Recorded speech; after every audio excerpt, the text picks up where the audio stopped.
Before you close your eyes tonight, pause. The world has been loud again, hasn't it? Deadlines, disappointments, voices that won't quiet, thoughts that keep circling like restless birds. You've been strong all day, holding it together, pretending calm while your soul trembles beneath the surface. But now, as night falls and the noise begins to fade, there's a whisper waiting for you. Be still and know that I am God. It's not a command shouted from the heavens. It's an invitation whispered into the weariness of your heart. Be still, not because life is fixed, but because you don't have to fix it alone. Be still, not because the storm is gone, but because you're no longer standing in it by yourself. Somewhere beyond the chaos, God is steady. Somewhere in the middle of your anxious breathing, His peace is already near. You've spent the day trying to be enough. Enough for people, for tasks, for expectations. But what if tonight isn't about being enough? What if it's about being loved? What if stillness is not failure, but faith? The quiet kind that stops running and finally lets God hold what you've been carrying. Right here, in this breath, you can stop striving. You can rest, not because everything makes sense, but because the one who holds tomorrow is also holding you. His kingdom never rushes. His peace has no deadline. So let go of your lists, your worries, and your should-have-done betters. The God who shaped galaxies can handle what's keeping you awake. Be still, my soul. You are safe now. The storm may still echo outside, but within these few sacred moments, there is only calm. Let your heart learn again that knowing God doesn't mean understanding every outcome. It means trusting His hands enough to rest inside them. Tonight, breathe deeply and whisper, "You are God, I am safe," and let that truth carry you to sleep. The Lord is my light. There are nights when darkness feels heavier than usual, when the quiet hum of the room becomes a reminder of every fear you've tried to silence. The mind replays what-ifs and unfinished things, shadows stretching across your thoughts until they seem endless. Fear hides there, whispering that you're not safe, not seen, not strong enough. But then, softly, Scripture speaks. The Lord is my light and my salvation. Whom shall I fear? That single sentence breaks the pattern. It doesn't shout. It simply shines. God's light doesn't need to argue with the dark. It just arrives, and the shadows fade because they cannot stay. Light doesn't panic. It doesn't wrestle with fear. It reveals what's true. That's what God does for the anxious heart. He doesn't rush you to be brave. He gently lights the way until you remember you're not lost. The Lord is not only light around you, He is light within you. Fear dims when faith remembers who walks beside you. Anxiety thrives in uncertainty, but light reveals the path one step at a time. You don't need to see the whole road. You just need enough brightness for the next breath, the next prayer, the next small act of trust. When you're unsure, look again toward the one who never leaves. He isn't waiting for you to fix your fear before coming near. His presence itself is the answer, the quiet illumination that says, "You are safe now." The darkness may still whisper, but it no longer defines you. The light of God is not fragile. It's eternal, steady, and warm. So tonight, as you breathe slowly, picture His light spreading softly across your mind, through every worry, every thought that has been circling without end. Imagine it filling every corner of your heart until peace returns like morning sunlight after a long night. You are not alone in this darkness. The Lord is your light. Fear has no claim here. Rest in the quiet glow of His presence and let the shadows fall away. Prayer. Father, turn my fear into faith by your light. Practice. As you breathe, imagine light gently filling your mind. Let every exhale carry away the weight of fear and whisper, "You are my light," when sleep won't come. There are nights when the body lies still, but the mind keeps pacing. The lights are off, the house is quiet, yet inside your thoughts, Everything is still awake. Worries you kept at bay during the day now find their way to your pillow. What if tomorrow doesn't go as planned? What if the things you've built begin to crumble? You tell yourself to stop thinking, but the silence only amplifies the noise. It's in moments like these that Psalm 4:8 becomes more than a verse. It becomes a rescue.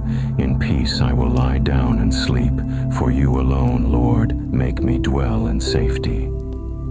David didn't write those words because his life was calm. He wrote them because he knew peace isn't the absence of trouble, it's the presence of God. Sleep, real sleep, is not something you earn by solving your problems. It's something you receive when you remember who holds you. God's safety isn't fragile. His protection isn't conditional on your performance. You don't have to finish every task or find every answer before you rest. The same hands that shaped galaxies now cradle you through the night. The same voice that calmed the seas whispers over your restless heart. You are safe here. So when sleep won't come, stop trying to force it. Let go. Imagine his peace settling over you like a warm blanket, his presence wrapping around your racing thoughts like quiet arms.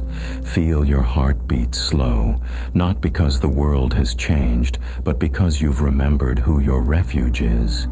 You are not alone in the dark. The Lord is keeping watch while you rest. He neither slumbers nor sleeps. His eyes are open so yours can finally close. You don't have to carry the night. He already is. Lay one hand over your heart. Feel it steady with each breath. Whisper, God of rest, let my thoughts settle into your peace. Then breathe again. The storm inside you doesn't need to be solved. It only needs to be surrendered. Rest, child of God. You are safe tonight. The shepherd's care. When the world feels too sharp, too heavy, too uncertain, there is a quiet place where souls can breathe again, beside still waters, under the watchful care of a gentle shepherd. The psalm begins simply, "The Lord is my shepherd, I shall not want." But in those few words lies a promise that can soften even the hardest night. You are not wandering alone, you are being led. The shepherd does not rush. He does not drive his sheep forward with fear or demand strength from the weary. Instead, he walks at the pace of your heart, matching your steps, guiding you through both shadow and sunlight. When your thoughts scatter like frightened sheep, he calls them back one by one with a voice that knows your name. Anxiety fades where his voice is gentle, because love has a way of quieting what panic amplifies. He leads you beside still waters, not raging rivers. He restores your soul, not by force, but through presence. You don't have to know the destination. You only need to trust the one holding the map. Every detour, every delay, every dark valley, none of them are wasted in the shepherd's hands. He leads not only to safe ground, but to peace within the journey itself. Tonight, you don't need to solve your life's direction or prove your faith. You simply need to rest in the care of the one who never loses a sheep. The Lord's peace is not a distant reward. It is a soft meadow prepared for this very moment. His guidance is not an order shouted from afar. It is a hand upon your shoulder, a calm voice whispering, "You are safe with me." So close your eyes and imagine walking beside calm waters.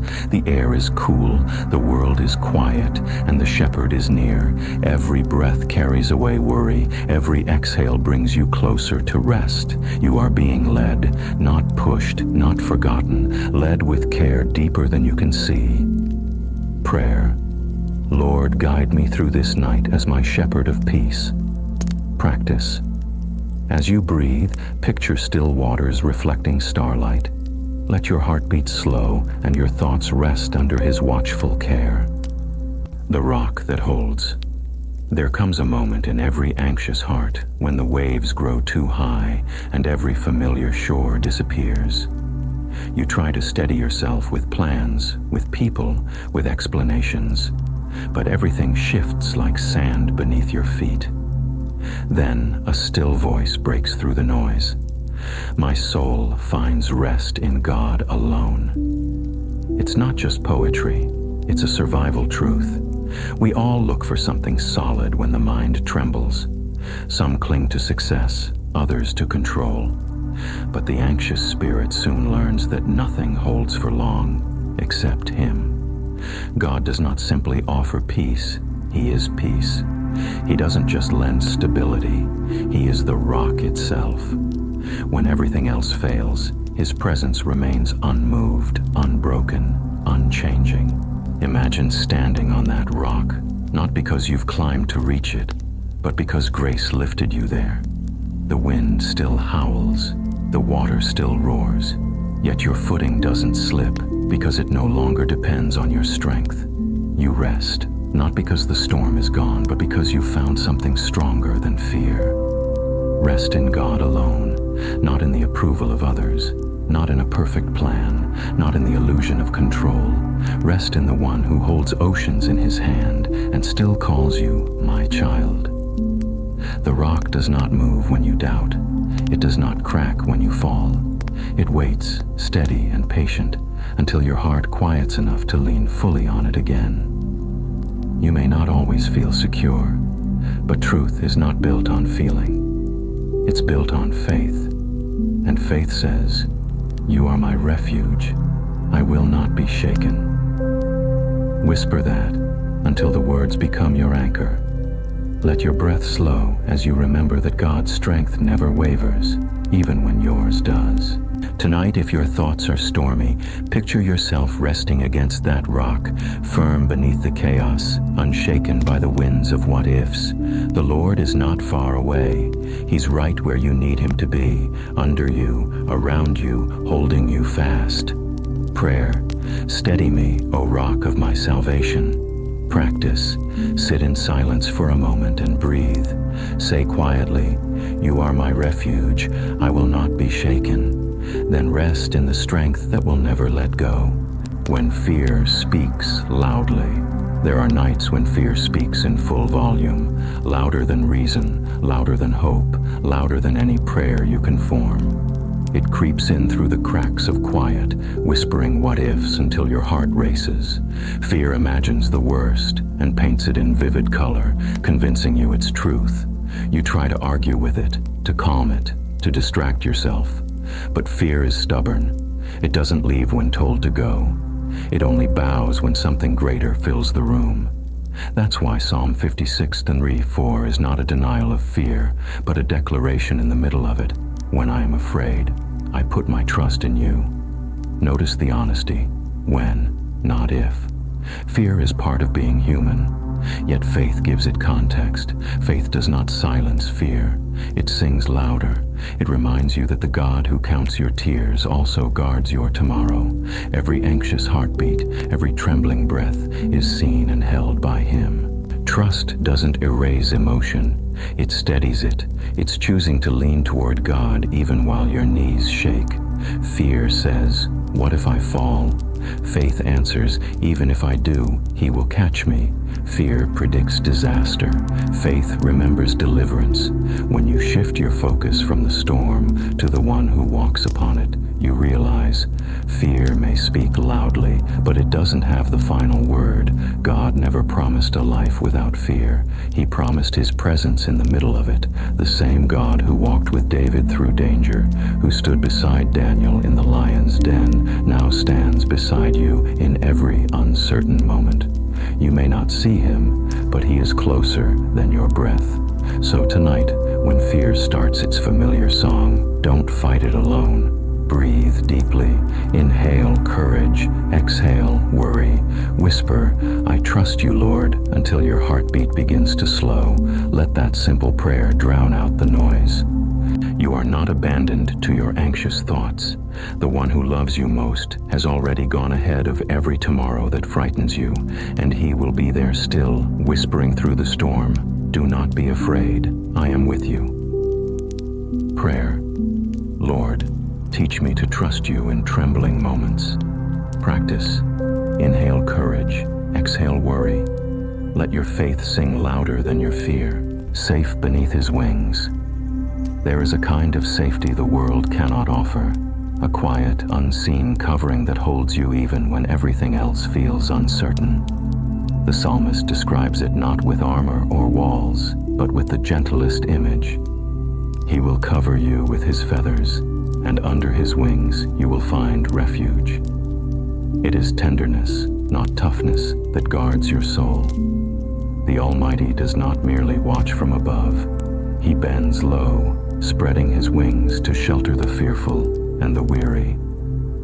When anxiety presses in, it often tells you that you're alone, unprotected, left to face what's coming on your own.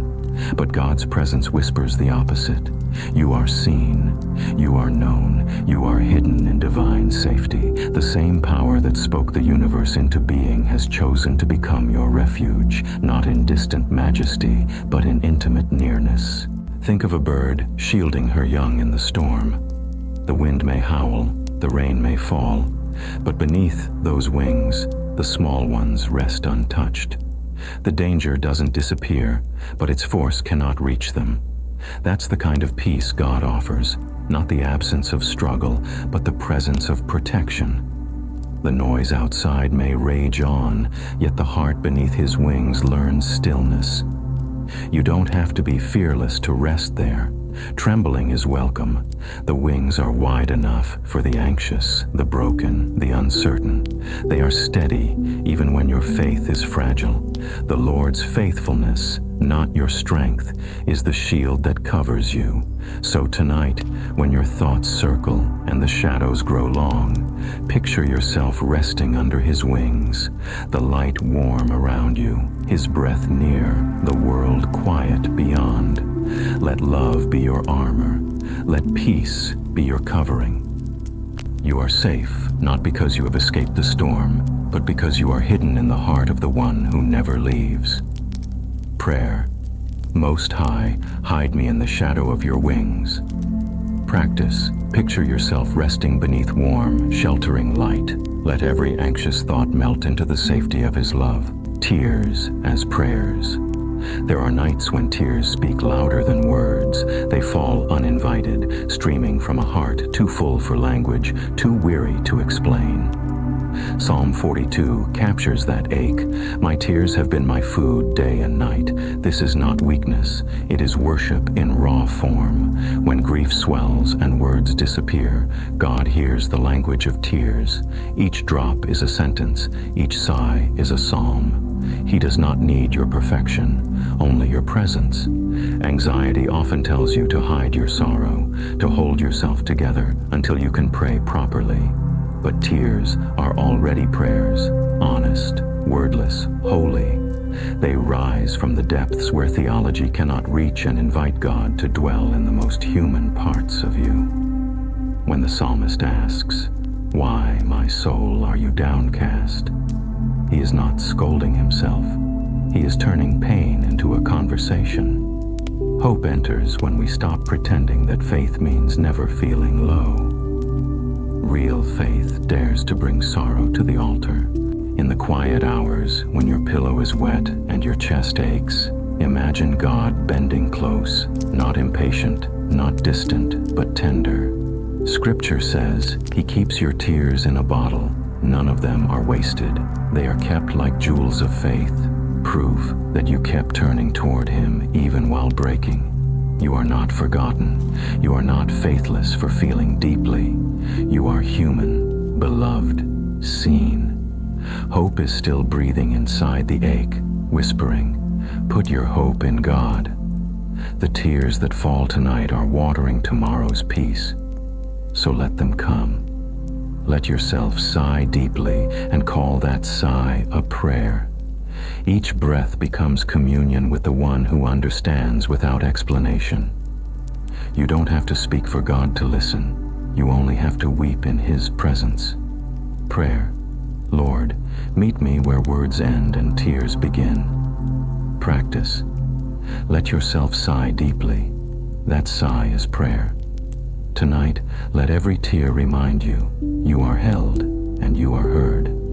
The fortress of peace. There are nights when the mind feels like a battlefield, thoughts colliding, fears marching in endless formation, every heartbeat echoing the noise of unrest. In those moments, peace feels impossible, like a distant land. Yet Psalm 18 draws a map to that refuge. I love you, O Lord, my strength, my rock, my fortress. Notice how the psalmist begins with love, not fear. Love is the door into the fortress. When panic surges and the world shakes, the safest place isn't escape, it's surrender into his strength. God's peace is not fragile. It doesn't depend on the silence of the storm, but on the steadfastness of the rock. A fortress isn't built to avoid battle. It stands so that you can endure one. Anxiety tells you that every surge of fear means you're failing in faith. But faith is not the absence of fear. It's the decision to trust a stronger foundation beneath it. Peace is not the calm that comes when everything is perfect. It is the calm that remains when nothing is. Imagine God's presence as a walled city at night, torches glowing, gates shut, wind whispering through the quiet streets. You walk inside and breathe. The sounds of chaos still exist outside, but here in His protection, they lose their power. The walls are not cold stone, they are His promises. Every verse you've ever prayed becomes a brick. Every moment you've chosen to trust becomes mortar. And at the center of that city stands the rock himself, unmoved, unshaken. You don't have to win your battles before you rest. The Lord surrounds you with His calm might. When fear tries to storm your peace, remember, the fortress is not your doing, it's His being. The one who built the heavens now guards your heart. So tonight, as you lie down, imagine His fortress around your bed, a soft, invisible shield. The noise will fade, the weight will lift, and your spirit will remember what your mind forgets. You are safe because He is strong. Prayer. Strong deliverer, surround me tonight with your calm might. Practice. Visualize His fortress around your bed like a soft shield. Let His strength become your stillness, and His peace your protection. God's peace is not fragile. It doesn't depend on the silence of the storm, but on the steadfastness of the rock. A fortress isn't built to avoid battle. It stands so that you can endure one. Anxiety tells you that every surge of fear means you're failing in faith. But faith is not the absence of fear. It's the decision to trust a stronger foundation beneath it. Peace is not the calm that comes when everything is perfect. It is the calm that remains when nothing is. Imagine God's presence as a walled city at night, torches glowing, gates shut, wind whispering through the quiet streets. You walk inside and breathe. The sounds of chaos still exist outside, but here in His protection, they lose their power. The walls are not cold stone, they are His promises. Every verse you've ever prayed becomes a brick. Every moment you've chosen to trust becomes mortar. And at the center of that city stands the rock himself, unmoved, unshaken. You don't have to win your battles before you rest. The Lord surrounds you with His calm might. When fear tries to storm your peace, remember, the fortress is not your doing, it's His being. The one who built the heavens now guards your heart. So tonight, as you lie down, imagine His fortress around your bed, a soft, invisible shield. The noise will fade, the weight will lift, and your spirit will remember what your mind forgets. You are safe because He is strong. Prayer. Strong deliverer, surround me tonight with your calm might. Practice. Visualize His fortress around your bed like a soft shield. Let His strength become your stillness and His peace your protection. The Valley of Shadows. Every soul will one day walk through a valley where light seems lost. It may not be death itself, but the shadow of it, the cold outline of fear, grief, or uncertainty that stretches long across the heart. In that place, words often shrink and courage hides. Yet Psalm 23:4 does not promise the absence of shadows. It promises the presence of a shepherd. Even though I walk through the valley of the shadow of death, I will fear no evil, for you are with me. Notice the rhythm. Walk through, not stop in, not be trapped by. but pass through. The shadows are temporary travelers, only His presence is permanent. Shadows cannot exist without light. They prove it's still shining somewhere near. Fear makes us look at the darkness, but faith reminds us to turn toward the source.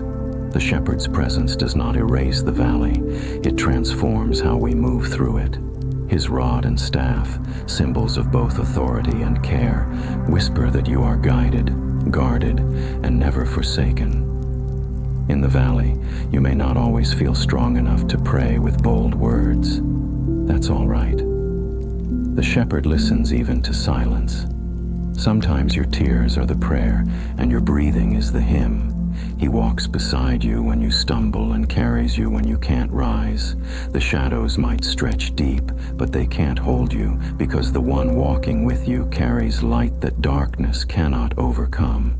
Remember this. Fear is loud, but presence is louder. Anxiety thrives in absence, but peace grows in companionship. The shepherd is not waiting at the end of the valley. He is beside you in the middle of it. His footsteps match yours. His staff clears the way. His light, though unseen, still guides every trembling step. So tonight, as you lie down and the world grows dim, whisper the truth 3 times, slowly, steadily, like a heartbeat. I fear no evil, for you are with me.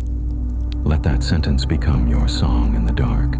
For even here, in this valley of shadows, you are never alone. Prayer, shepherd of my night, walk with me through every shadow.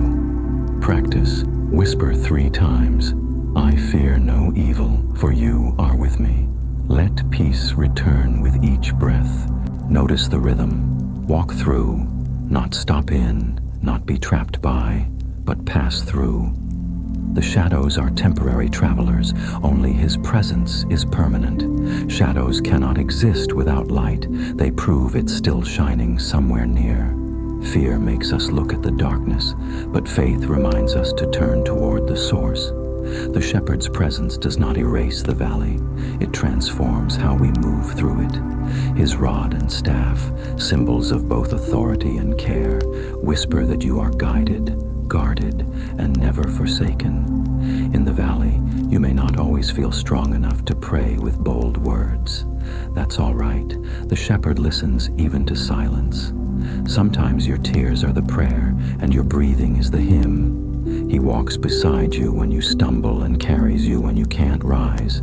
The shadows might stretch deep, but they can't hold you, because the one walking with you carries light that darkness cannot overcome. Remember this, fear is loud, but presence is louder. Anxiety thrives in absence, but peace grows in companionship.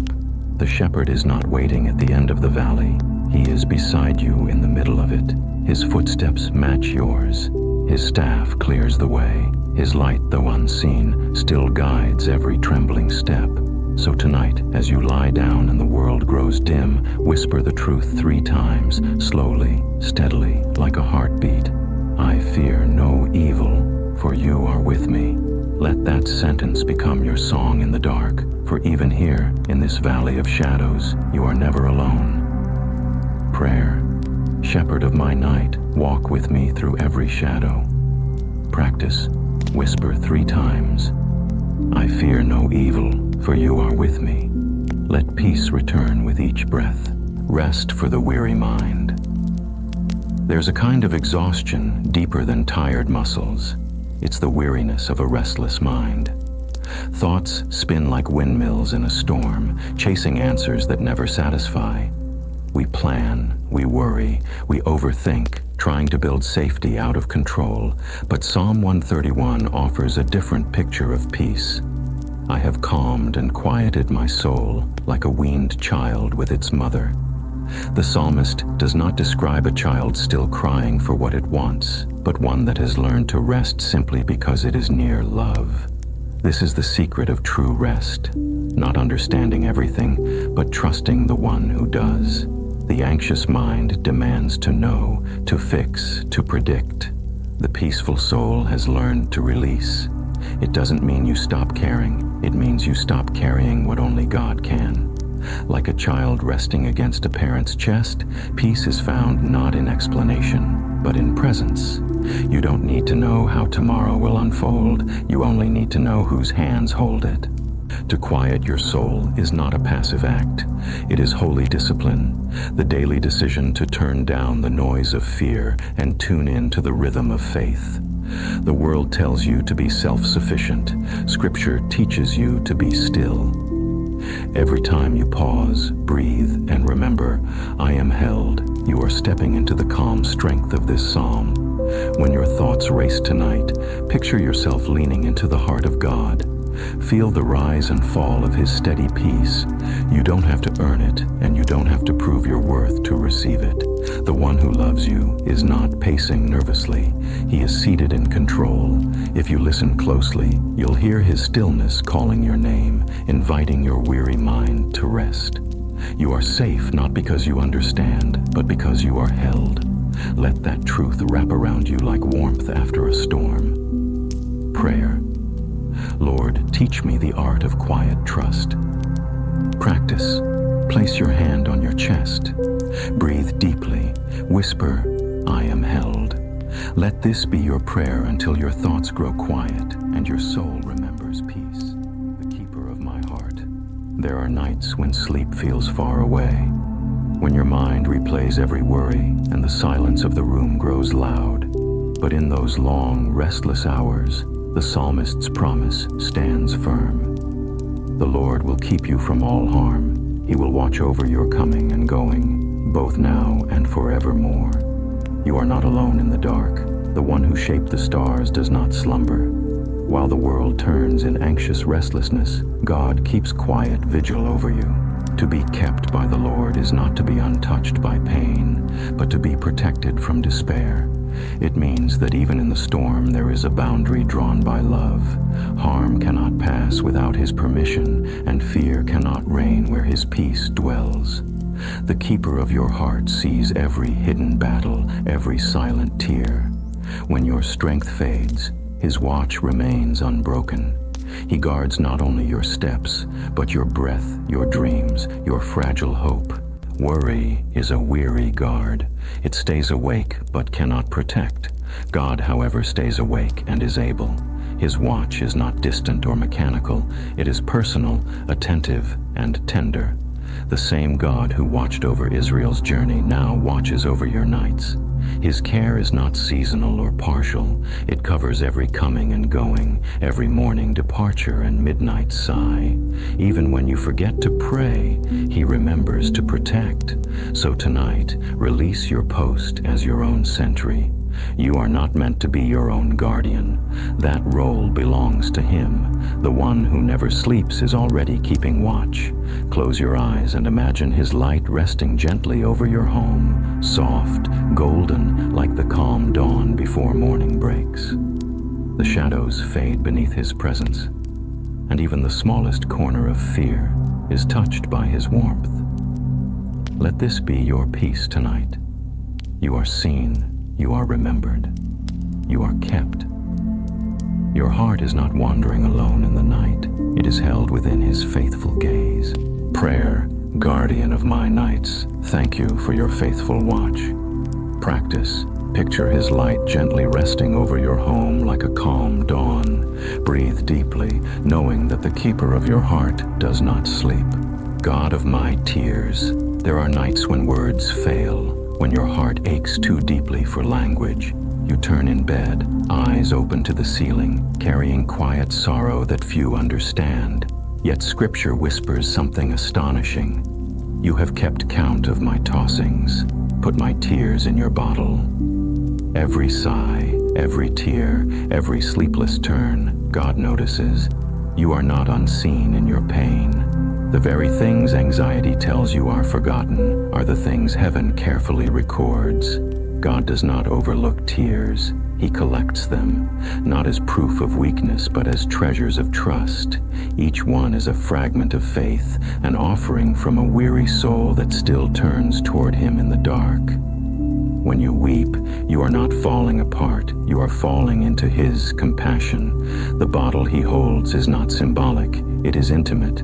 It says, I see you, I remember you, I will redeem even this. Tears are prayers that bypass words. They carry truth unfiltered, raw, and holy. In the economy of heaven, no tear is wasted. The drops that fall on your pillow tonight may one day become streams of comfort for others. The Lord who wept at Lazarus's tomb understands what pain feels like from the inside. That same Savior now gathers your sorrow into his eternal kindness. He is not ashamed of your sadness. He sanctifies it. When your mind tells you to hide your pain, remember this verse. Your vulnerability is not your enemy. It's your bridge to God. The tears you think disqualify you from peace are the very ones that draw his nearness. He keeps count of your tossing, meaning he knows every restless hour you endure. His compassion does not sleep when you can't. So tonight, don't hold them back. Let one tear fall freely. You don't need to explain it, justify it, or apologize for it. It's enough to let it fall into his keeping. For in that small, glistening drop lies the evidence of a love so detailed it measures even your pain. Prayer. Lord, hold my sorrow as gently as you hold the stars. Practice. Let one tear fall freely tonight. It is a prayer that needs no words. Then rest in the God who counts and keeps them all. Hope in the waiting. Waiting is one of the hardest acts of faith. It stretches time, tests patience, and exposes how deeply we crave control. When days feel stuck and prayers seem unanswered, the heart begins to whisper, "Has God forgotten me?" But Psalm 27:14 speaks into that silence with quiet strength. Wait for the Lord. Be strong and take heart. In God's kingdom, waiting is never wasted. It is the soil where trust takes root. We are taught that strength means moving, fixing, or forcing outcomes. Yet divine strength often looks like stillness, the choice to stay grounded in faith when circumstances refuse to shift. Waiting well is not passive resignation. It's active surrender. It's the courage to believe that even when nothing appears to change, something holy is happening beneath the surface. God is not absent in delay. He is shaping you through it. Every story of redemption has a pause. Joseph in prison, David in exile, Jesus in the tomb. Waiting is where God does his hidden work. It's where hope matures from shallow optimism into unshakable faith. The anxious mind demands instant results, but the faithful soul learns the rhythm of grace, trust, rest, and wait. When you can't see progress, remember, the same God who began your story is still writing. He is never late, though he is seldom hurried. He delays not to deny you, but to deepen you. The silence between promise and fulfillment is not empty. It's sacred ground where character grows and faith breathes. So tonight, let waiting be your worship. Instead of wrestling with what's missing, rest in who is present. Each slow breath is a declaration of trust. I will wait for you. Let the stillness become strength and the delay become devotion. Hope does not expire in the waiting, it expands. Your strength is not proven by how quickly you move, but by how quietly you stay.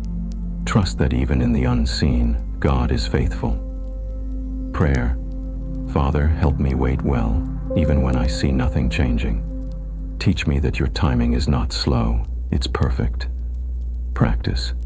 Whisper with each slow exhale, I will wait for you. Let your breathing align with heaven's rhythm, steady, patient, full of hope. The quiet strength stillness does not come naturally to the anxious heart. We are trained to respond, to fix, to solve. Every noise in life demands reaction, and every delay feels like failure. Yet the psalmist writes, "Be still before the Lord, and wait patiently for him." In this invitation lies a hidden kind of power, the quiet strength that comes not from doing, but from dwelling. Anxiety thrives on motion. It tells you that peace will come once you finish the list, solve the problem, or win the approval. But God's peace does not wait at the finish line. It begins where striving ends. Stillness is not inactivity, it's inner alignment with a greater strength than your own. When you stop running long enough to breathe in His presence, you discover that the one who holds the world also holds you. There's a profound difference between being frozen in fear and being still in faith. Fear paralyzes, faith pauses. The stillness God calls you into is not empty, it's full of His watchful care. In quiet moments, the noise of worry softens, and the heart can finally hear what heaven has been whispering all along. You are safe with me. To be still before the Lord is not to ignore the storm, but to anchor your soul beneath His shadow. Even when life feels chaotic, the soul can learn to stand calm in His presence. The waiting becomes worship, the silence becomes sanctuary. What feels like pause to you is preparation to Him. While you rest, He works. While you wait, He weaves. Let your stillness tonight be an act of trust. Sit quietly. Let your breathing slow until the noise within begins to fade. You don't have to fill the silence with prayers or plans. Just be with Him. The shepherd never scolds a weary sheep for resting. He leads it beside still waters. That stillness is His gift to you. Strength in God's design often looks like surrender. The calmest souls are not those who have everything under control, but those who have placed everything in His hands. Prayer. Lord, teach my soul to stand calm in your shadow. Let quietness be my confidence tonight. Practice. Sit quietly for 2 minutes. Let silence become your sanctuary. In that stillness, strength is born. The Lord is near. There are moments when pain feels like distance, when every prayer seems to echo back in silence, and the weight in your chest makes it hard to breathe. In those moments, the heart whispers, "Where is God?" But the psalmist answers softly, "The Lord is close to the brokenhearted and saves those crushed in spirit." He is not standing far off, watching you endure from a throne untouched by sorrow. He is beside you, in the quiet, in the tears, in the trembling breath you're taking right now. God's nearness is not measured by the absence of pain, but by the presence of comfort. He doesn't remove every storm. He enters it. He sits with you in the hospital room, the sleepless night, the empty space at the table. His nearness is not symbolic, it's sustaining. Sometimes the greatest miracle is not the lifting of the burden, but the feeling of His hand beneath it, steadying you when you thought you would fall apart. You don't have to hide your cracks from Him. Your brokenness doesn't disqualify you from His presence. It draws Him closer. Like a parent bending toward a crying child, He stoops low to hold those who cannot stand. The very places that ache the most are the places where grace leaks in deepest. When your spirit feels crushed, remember this: crushed things release fragrance. In the pressing, God is producing something holy: humility, compassion, tenderness, gifts that can only be born through sorrow. He is not wasting this night, He is whispering through it. So rest in His nearness. You don't have to reach for Him, He's already here. The air around you hums with His compassion, quiet but unbreakable. Each breath is proof you are not alone. The Lord of the universe has made your heart His dwelling place. Prayer. Jesus, stay close where my spirit feels weak. Let your presence be my strength, and your mercy be my song. Practice. Breathe slowly. With every inhale, receive His nearness. With every exhale, release your fear. Whisper to your soul, "You are near," and that is enough. Then let the silence hold you, for in that stillness, He already does. Trust beyond understanding. There comes a point in every believer's life when answers stop coming. When the prayers feel unanswered, the plans unravel, and logic no longer leads to peace. It's in that hollow space between what we hoped for and what is that faith finds its truest voice. David once stood in that same silence, asking why, how long, and if God still saw him. Yet his song ends with these words, "I have trusted in your steadfast love. My heart shall rejoice in your salvation." When understanding failed, love remained. Trust is not built on clarity, it is born in mystery.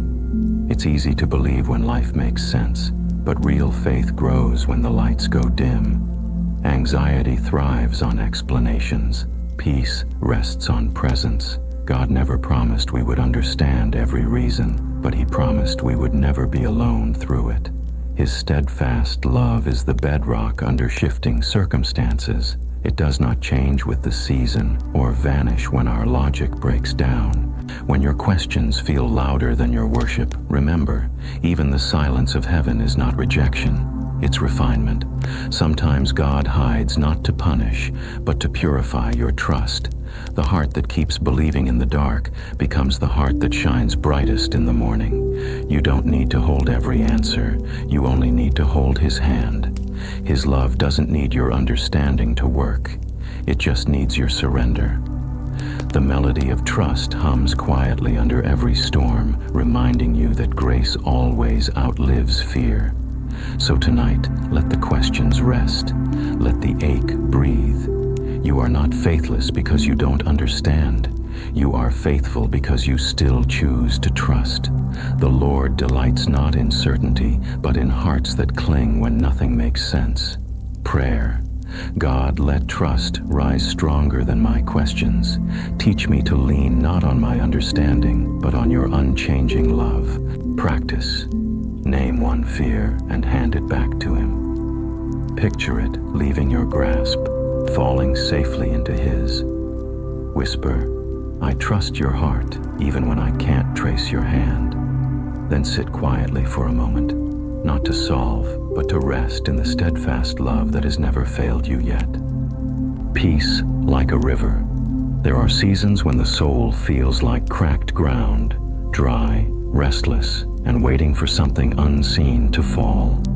You pray, but the words feel brittle. You hope, but the heart feels heavy. In those moments, remember the psalmist's image.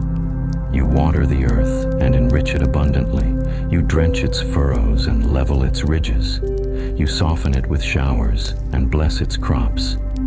The same God who tends the earth knows how to tend your heart. Peace is not a surface calm that denies the storm. It is a river that runs beneath it. It moves quietly, unseen but steady, shaping the valleys of your spirit and nourishing every root of trust within you. When life feels parched, God does not abandon the soil of your soul. He prepares it for rain. The waiting, the dryness, the ache, these are not signs of His absence, but the invitation for His presence to flow deeper. Like rain that does not ask permission from the sky, peace arrives in God's timing. It seeps into hidden cracks, softens hard memories, and fills the hollows left by anxiety. You do not have to manufacture this peace, you only have to open to it. The Spirit knows exactly where to pour and how much to give. He waters you not with temporary relief, but with lasting renewal. This peace doesn't depend on fixed circumstances or finished prayers. It depends on the faithful character of the one who sends rain in its season. Even when everything else feels delayed, His peace is never late. It always arrives precisely when your spirit begins to thirst. So tonight, stop striving. Let His still rain fall over you. Breathe as though your lungs are fields, and His peace is rain. Let it wash over restless thoughts. Let it fill the dry spaces of your heart. Every drop is mercy. Every moment is renewal. Prayer. Rain peace upon the barren places within me, Lord. Let your presence soak through every anxious thought until I am still again. Practice. Close your eyes and imagine a soft river flowing gently through your mind.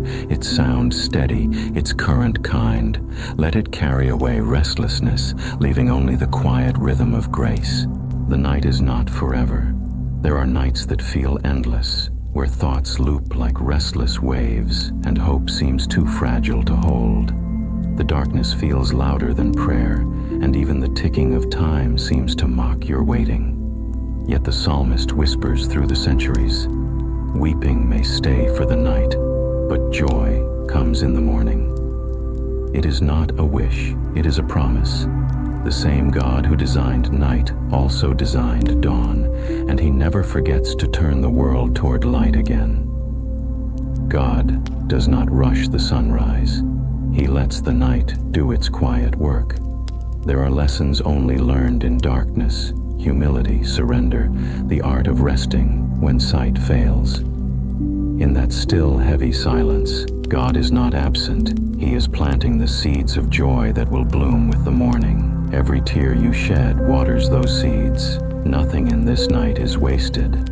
Anxiety tells you that darkness will last forever. Faith tells you that light already knows its hour. The morning has already begun, even if your eyes cannot yet see it. Behind the curtain of your pain, heaven is moving. The earth turns quietly, and so does your story, toward hope, toward healing, toward a sunrise written long before you wept. You do not have to fight the night, you only have to trust the dawn. The same God who has seen every dusk in history has also seen every morning. If he keeps the rhythm of the galaxies, he will not forget the rhythm of your healing. So, rest, cry if you must. Let the darkness cradle your prayers.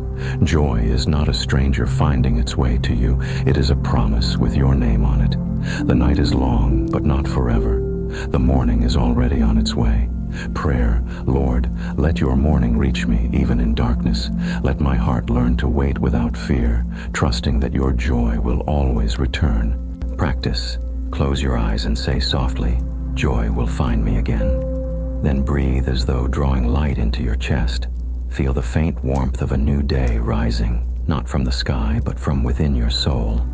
The unshaken heart. There are days when anxiety trembles like an earthquake under your ribs, when every thought wavers and peace feels like a myth too distant to believe in. But the psalmist reminds you, "I have set the Lord always before me, because he is at my right hand, I shall not be shaken." Peace does not come from the absence of tremors. It comes from the presence of God beside you. Setting the Lord before you means orienting every thought, fear, and decision toward his unchanging face. The storm may roar, but he remains. He does not promise that the ground will never shake, only that you will not fall when it does. His steadiness becomes your center. In a world obsessed with control, faith whispers a better truth. Stability is not built on certainty, but on trust. When your heart races and your mind loops through the same fears, look again at the verse. Because he is at my right hand. The imagery is personal, close, constant, unbreakable. You are not watching God from afar. He stands shoulder to shoulder with you. The tremors you feel are real, but they cannot move him. And if he stands unmoved, then in him, you can too. Sometimes faith looks like stillness. Other times like breathing through the chaos and refusing to let fear have the final word. It means choosing to believe that your foundation is not your performance, your success, or your understanding, but his faithfulness. When you remember who stands beside you, fear begins to lose its voice. You are not fragile clay in shaking hands. You are held by the one who cannot be shaken. The same hands that shaped the mountains now steady your pulse. The same God who calmed the sea can calm your heart tonight. So, when fear rises again, set the Lord before you. Turn your gaze from what threatens to what endures. The world may shake, but peace stands. Prayer, unshaken God, hold me steady tonight. Remind me that you are at my right hand when fear trembles loud. Practice. Visualize your fears resting in God's open hand. See them lose weight and form until they fade, while his hand, unshaken and strong, remains. Under his wings, there is a sacred softness in his protection, a quiet shelter woven not from stone or iron, but from tenderness itself. The psalmist paints the image. He will cover you with his feathers, and under his wings you will find refuge. It's a promise as gentle as it is mighty. The same God who holds the galaxies stoops low enough to wrap trembling hearts in warmth. When anxiety scatters you into pieces, thoughts racing, breaths short, fears loud, he gathers you back beneath the calm curve of his wings. His faithfulness doesn't erase danger, but it changes your position within it. You are no longer exposed to the wind. You are hidden beneath divine strength disguised as softness. Think of the way a bird shelters its fragile young. The feathers are delicate, yet no storm can reach what they protect. God's wings are like that, tender enough to comfort, yet strong enough to shield. His presence does not demand that you be fearless. It invites you to be near. You do not need to be strong tonight. You only need to stay under the covering of his care. When fear whispers that you are alone, remember, the Almighty bends close. His nearness is not metaphorical, it's real as breath. You are covered, not abandoned, not forgotten. Every tremor of your heart is felt by the one who shelters life itself. So let the noise outside fade. Let your striving cease. The wings that once covered Israel in the desert now extend over you in the stillness of this night. There is no safer place than near his heart. Rest there. Prayer.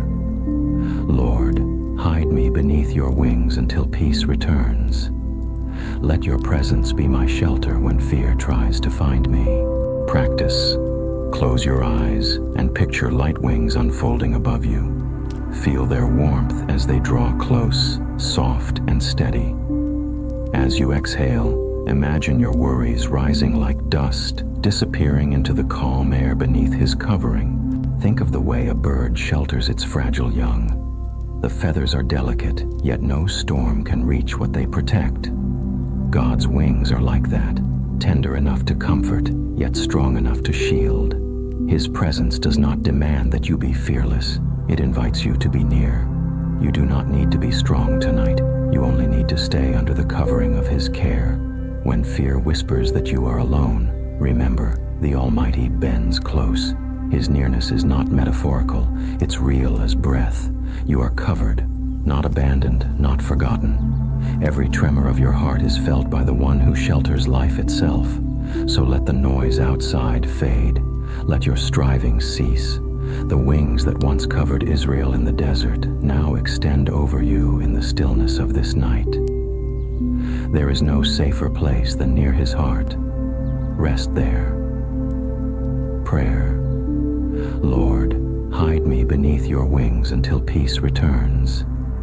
Let your presence be my shelter when fear tries to find me. Practice. Close your eyes and picture light wings unfolding above you. Feel their warmth as they draw close, soft and steady. As you exhale, imagine your worries rising like dust, disappearing into the calm air beneath his covering. The God who sees there is deep rest in being fully known. The psalmist whispers, "You have searched me, Lord, and you know me." Long before your anxious thoughts formed words, he understood them. Before your fears found voice, he was already near. There is no corner of your mind too dark, no memory too tangled for the God who sees. His knowing is not surveillance, it's sanctuary. To be known by God is to be seen without disguise and still loved without condition. We often crave understanding but fear exposure, yet his gaze does not condemn, it heals. The same eyes that saw Hagar crying in the desert now look upon you with compassion. You are not invisible to heaven. You are not forgotten in the noise. Every restless sigh, every sleepless night, every silent prayer, you are fully known in all of it. When anxiety convinces you that you are too much or not enough, remember, he already searched you and called you worthy of his attention. You do not need to perform to be noticed or pretend to be peaceful to be loved. His knowledge of you is complete, and still, he stays. The Lord who formed your heart has never regretted doing so. Let this awareness soften your striving. You don't need to fix every thought to rest in his care. You only need to let yourself be known. The God who sees also stays, guards, and guides. His vision of you includes not just who you are now, but who you are becoming through His mercy. So tonight, release the weight of being misunderstood. Rest in the truth that you have always been seen clearly and loved completely. The one who knows your worst also delights in your returning. His gaze does not tire. His love does not turn away. Prayer. God who sees, help me rest in being known. Teach me to trust that your understanding is not judgment, but gentleness. Practice. Close your eyes and whisper, you know me, and still you love me. Let that truth settle like quiet light across every anxious thought. Anchor in the deep. There are moments when the waters rise higher than your hope. You tread in prayer, not knowing if your voice still reaches heaven, and the silence feels like the sea closing in. The psalmist knew that ache. I waited patiently for the Lord. He turned to me and heard my cry. Waiting does not mean being forgotten. It is often the sound of God drawing near through quiet waves.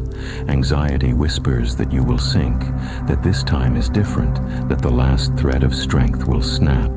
But beneath the chaos, there is a rock, ancient, unshaken, eternal. You may feel surrounded, but you are never untethered. The God who pulled David from the pit of despair still reaches through the waters for you. The depths cannot drown a soul held by divine mercy. When fear grips your heart, remember that the ocean obeys His voice. The same Lord who commands storms also steadies trembling spirits. Your cries do not echo into emptiness. They are caught by the one who bends low to listen. He does not just hear, He lifts. He does not just rescue, He restores. He sets your feet upon firm ground, not so you can stand in pride, but so you can walk in peace. To wait patiently does not mean passively. It means trusting even when the horizon hides the shore. It means believing that rescue is not delayed. It is deliberate. Every wave that doesn't consume you becomes proof that His hand still holds you above the deep. So tonight, let go of the frantic fight to stay afloat. Let His mercy hold what your strength cannot. You are not lost. You are anchored in love, stronger than the tide. The pit you fear is not the end of your story. It's the place where the rock beneath you reveals Himself again. Prayer. Lord, lift me again from my fears into your firm ground. When I sink in worry, remind me that your reach is never too short. Practice. Close your eyes and picture yourself standing barefoot on a great stone rising above the waves. Feel the water calm beneath you, steady and sure. Whisper softly, you are my rock, I will not be moved. The refuge never fails. When fear presses close and safety feels far, this promise stands unbroken. God is our refuge and strength, an ever-present help in trouble. There is no distance between your trembling and His protection. The word refuge means a shelter, a hiding place, a stronghold carved into the rock. It's not an escape from life. It's the presence of God in the middle of it. You don't have to run miles to reach Him. He's already where you are, closer than the next anxious thought. The storms may howl, but His presence builds a wall that wind cannot touch. You may feel fragile, but His peace wraps around you like stone around flame, preserving warmth, keeping you steady. Even when you can't see a way out, the Lord Himself becomes the way through. There will be moments when you feel shaken, when fear seems to win, when the world's noise drowns out every verse you've ever believed, but still, He remains. The God who defended David from his enemies is the same God who defends your mind from despair. His help is not delayed or distant. It is ever present. Every heartbeat that says, I'm still here, is already proof of His hand holding you upright. Peace doesn't mean your world stops spinning. It means your heart stays still while it does. You are allowed to rest even before the rescue is visible. The fortress of God is not found by striving, but by surrender. Step inside his safety tonight, not with fear, but with faith. He has never failed to keep those who hide in him. Prayer. Stronghold of my heart, surround me with your safety. Be my calm when life shakes, my wall when fear attacks, my refuge when I forget I have one. Practice. As you lie down, whisper gently, "You are my refuge, now and forever." Feel the words settle like a blanket over your soul. Let them echo until anxiety grows quiet and your spirit remembers it is safe to rest. From despair to song. There are nights when your heart feels like an instrument with broken strings, silent, strained, unable to sing. You sit in the quiet and wonder if joy will ever return, if the music of faith has ended for good. But the psalmist reminds us, "He put a new song in my mouth." That is the miracle of grace. God does not discard what is broken. He retunes it. He does not demand a performance. He restores a melody. Despair may silence your voice for a while, but it cannot silence his promise. The same God who listens to your sobs also teaches your soul to sing again. Every sigh you release in the dark is a note he gathers, reshaping pain into praise. The valley you walk through today may echo with sorrow, but somewhere in that echo, hope begins to hum. Peace does not arrive with noise or applause. It starts with a whisper, a slow breath, a soft hum in the dark. God meets you there, not asking for strength, but for surrender. The song he gives may not be loud, but it will be real. It will rise from honesty, not denial. It will carry both your scars and your gratitude, woven together by his mercy. Despair often feels final because it tells you there is no more music left. Yet in God's presence, even silence becomes sacred. He hears what your lips cannot form. When you cannot praise, he holds the space until you can. The song of deliverance does not erase the sorrow. It transforms it, turning every broken note into harmony. So tonight, if your voice trembles, let it. If all you can offer is a hum between tears, that is enough. God receives it as worship. For the same Spirit who raised Christ from the grave also raises weary hearts from despair into song. Prayer. Lord, turn my sighs into songs of peace. Where I feel mute with fear, teach my heart to hum again. Practice. Close your eyes and hum softly, letting your breath become rhythm and your heartbeat become melody.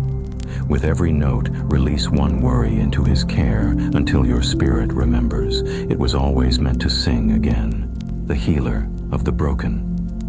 There are wounds that time cannot reach, quiet fractures beneath the surface, invisible to others but aching still.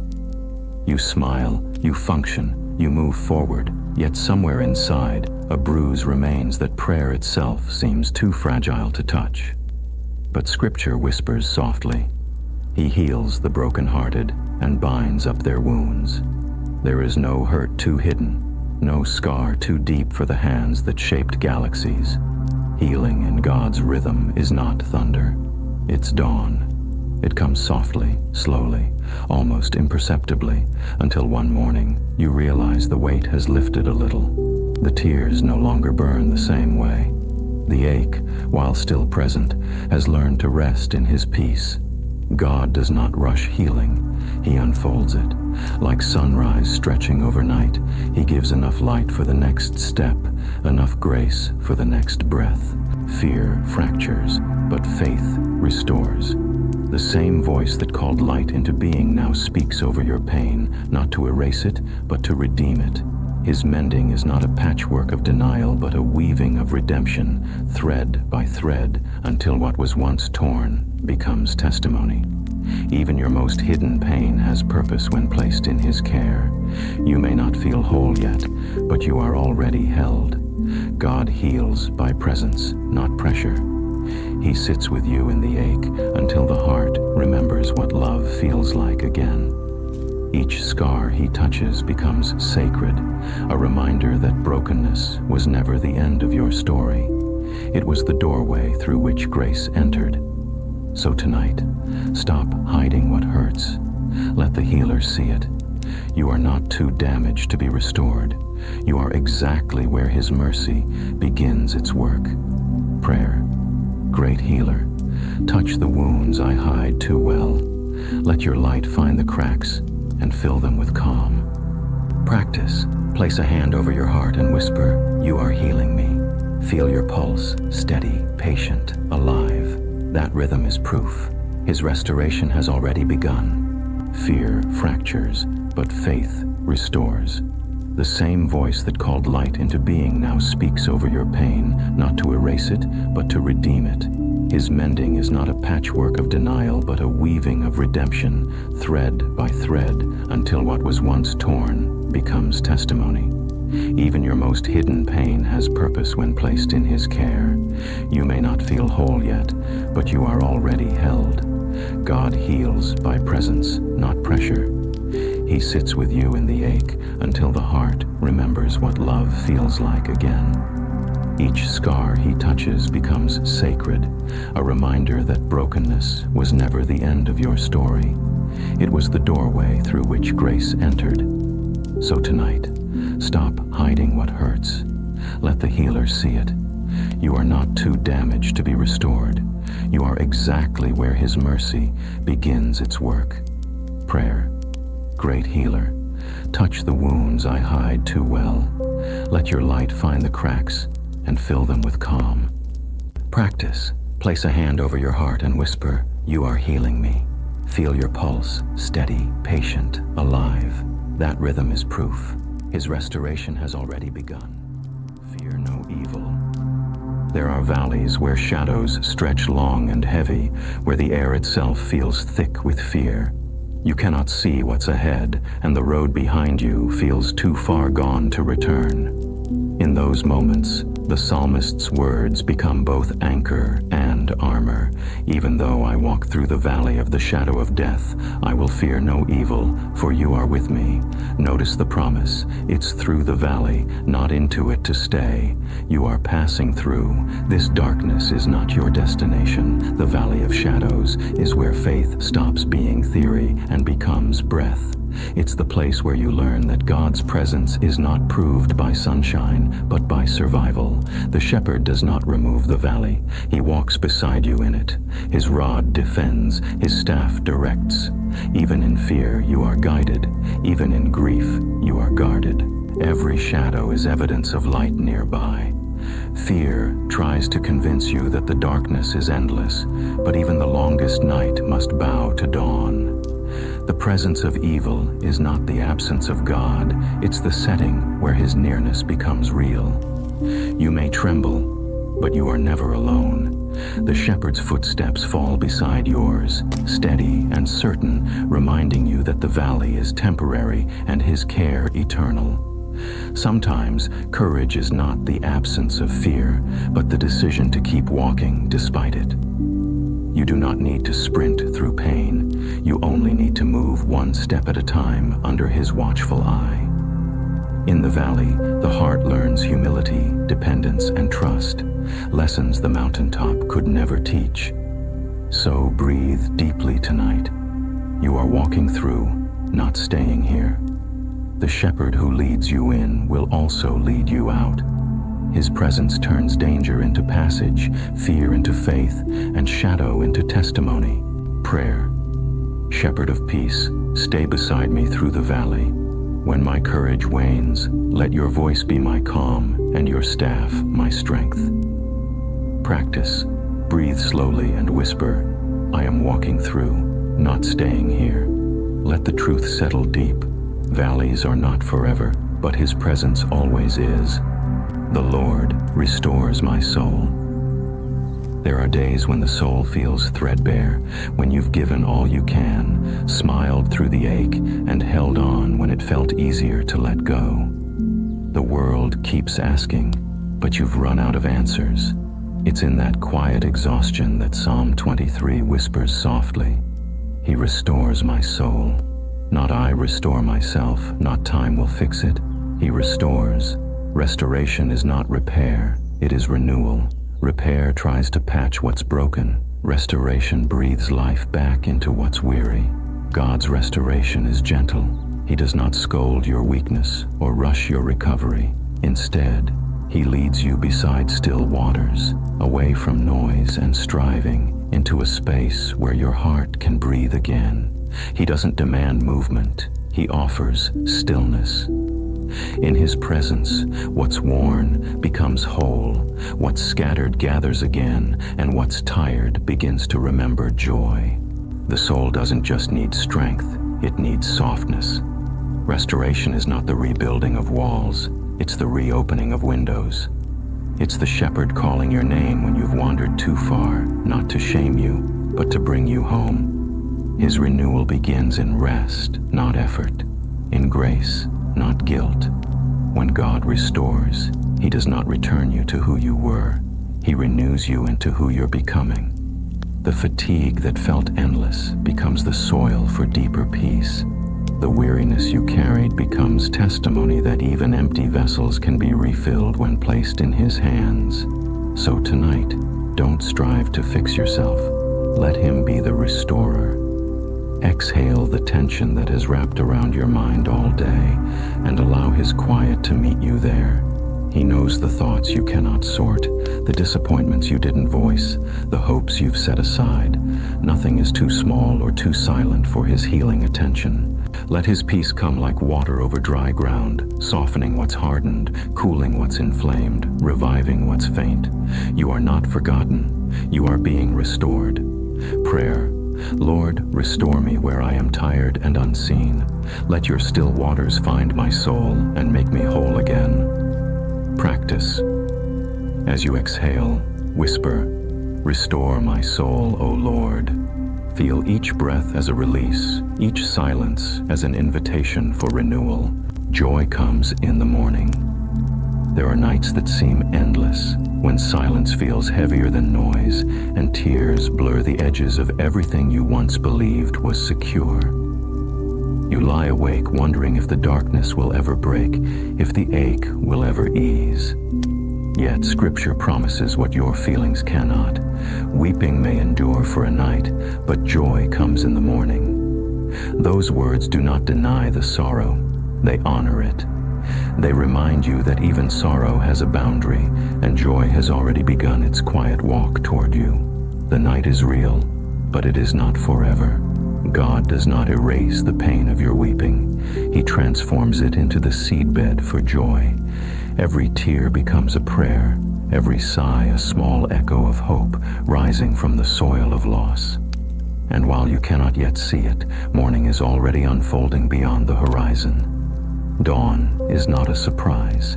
It is a certainty written into the rhythm of grace. When the anxious heart whispers, "This will never end," heaven gently replies, "Wait and see." The same God who paints sunrise across the sky is painting light into your tomorrow. You don't need to force it, you only need to stay through the night with trust. Joy does not rush, it arrives right on time, quiet, soft, unannounced, but undeniable. Sometimes the miracle is not the disappearance of pain, but the persistence of faith through it. The soul that still whispers thank you in the dark is already seeing the first hints of dawn. When light finally spills across your horizon, you'll realize that God was nearer in the night than you ever knew. So rest now. Let the darkness do its gentle work of turning your gaze heavenward. The sun is already rising. Joy is already coming. Prayer. Morning, God, teach me to wait for joy without fear. Let my weeping become worship and my waiting become faith. Practice. Close your eyes and picture the horizon slowly turning from dark to gold. Let the light touch your heart and rest in the quiet promise, morning always comes. The unfailing love. There are limits to nearly everything: time, strength, patience, understanding, but not to the love of God. The psalmist writes, "Your love, Lord, reaches to the heavens, your faithfulness to the skies." These words stretch beyond measurement. They remind you that divine love isn't confined by circumstance or behavior. It overflows, unbroken, unending. Even when you falter, His love does not. Even when you run, it follows with quiet persistence. You may think your failures have built a wall too high, yet His mercy reaches higher still. You may believe your anxiety has made you unworthy of His care, but His compassion never checks qualifications. It simply gives endlessly. God's love does not grow weary of repeating itself. Night after night, it covers you like a sky that never closes. To rest in His love is to surrender the belief that you must earn peace. You don't strive your way into grace. You fall into it.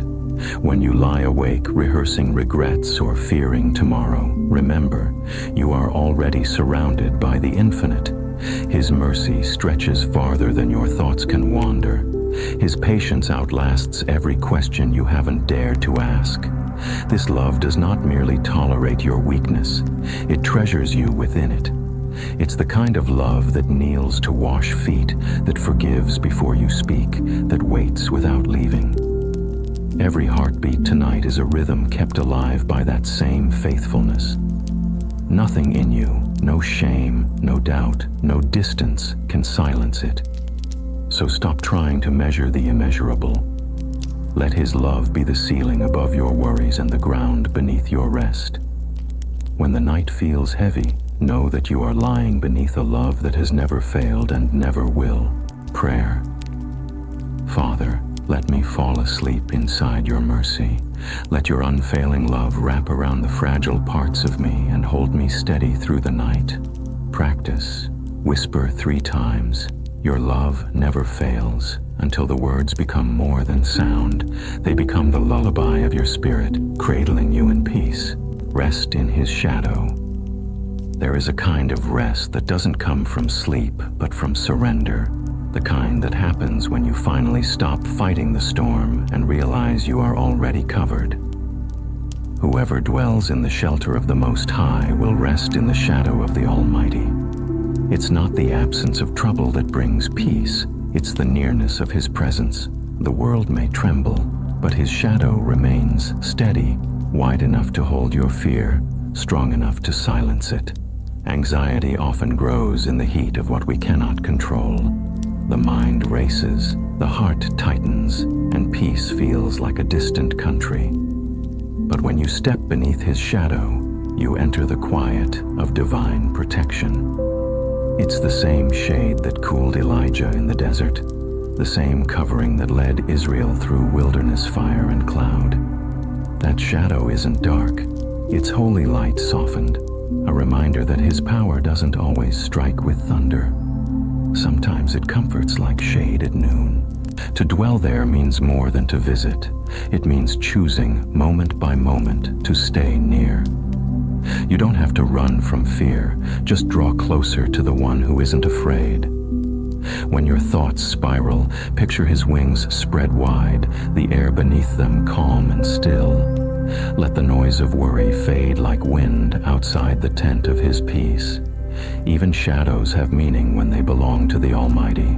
The darkness you see is not emptiness. It's His presence covering you from what would burn too bright. You are not forgotten in the shade. You are protected. So tonight, do not fight for clarity. Rest in mystery. The same God who paints galaxies also guards your breath. He has not left you unguarded. His shadow falls exactly where you are. Prayer. Lord, let me rest in your shade tonight. Teach me that your shadow is safety, not distance. Let your presence cool the fever of my fears until my heart lies still. Practice. Whisper softly, you are my shelter with every breath in. Exhale peace with every breath out. Let each inhale draw you closer to His covering until the night feels lighter and your soul rests fully beneath His wings. Lift my eyes. There are nights when the weight of the world bends your gaze toward the ground. You stare at what's broken, what's uncertain, what's slipping through your hands. The horizon disappears, and all that's left is the dust beneath your feet. But the psalmist reminds us, I lift up my eyes to the hills. Where does my help come from? My help comes from the Lord. It is a gentle invitation to look higher, to shift from fear's narrow focus to faith's wide sky. Fear always pulls downward. It makes you stare at closed doors, at mistakes, at shadows that stretch longer than they are real. But faith tilts your chin upward and whispers, "Look again." The same mountains that look distant in the dark are the very places where help is already rising. God does not wait for morning to begin his rescue. Even in the night, he is climbing toward you with mercy. When the mind is restless, it tries to fix what it cannot hold. Yet hope is found not in control, but in surrender. Lifting your eyes does not mean ignoring the valley. It means remembering there is something higher than it. The one who shaped the hills also holds your heart. His help does not come late, and it never arrives half prepared. Every prayer you send upward meets his gaze, already looking back at you. So when anxiety presses down, resist the instinct to bow to it. Instead, lift your face. Even a small upward glance is enough to change the air around you. The God who made the heavens has already stretched his hand toward you. All he asks is that you look up and breathe. There is peace in the upward gaze, in remembering that the maker of mountains does not lose sight of a single traveler in their shadow. He is not just the God of great peaks, but of weary steps. Prayer, helper of my soul, lift my eyes toward you. When I am bent beneath the weight of worry, remind me that you are higher, nearer, and stronger than my fear. Practice. Tilt your face upward and take a slow, full breath. Whisper, "My help comes from the Lord," until those words steady your heart like sunlight breaking over a distant hill. Peace in the morning. There is a sacred quiet in the early hours, a stillness before the world begins to move. The psalmist writes, "In the morning, Lord, you hear my voice." That single line carries a profound truth. Before the noise, before the worry, before the rush, God listens. He waits for your first whisper as if the dawn itself pauses to hear your soul. Anxiety often wakes before you do. It creeps into thought before light touches the sky, whispering lists and what-ifs. But peace, too, rises early.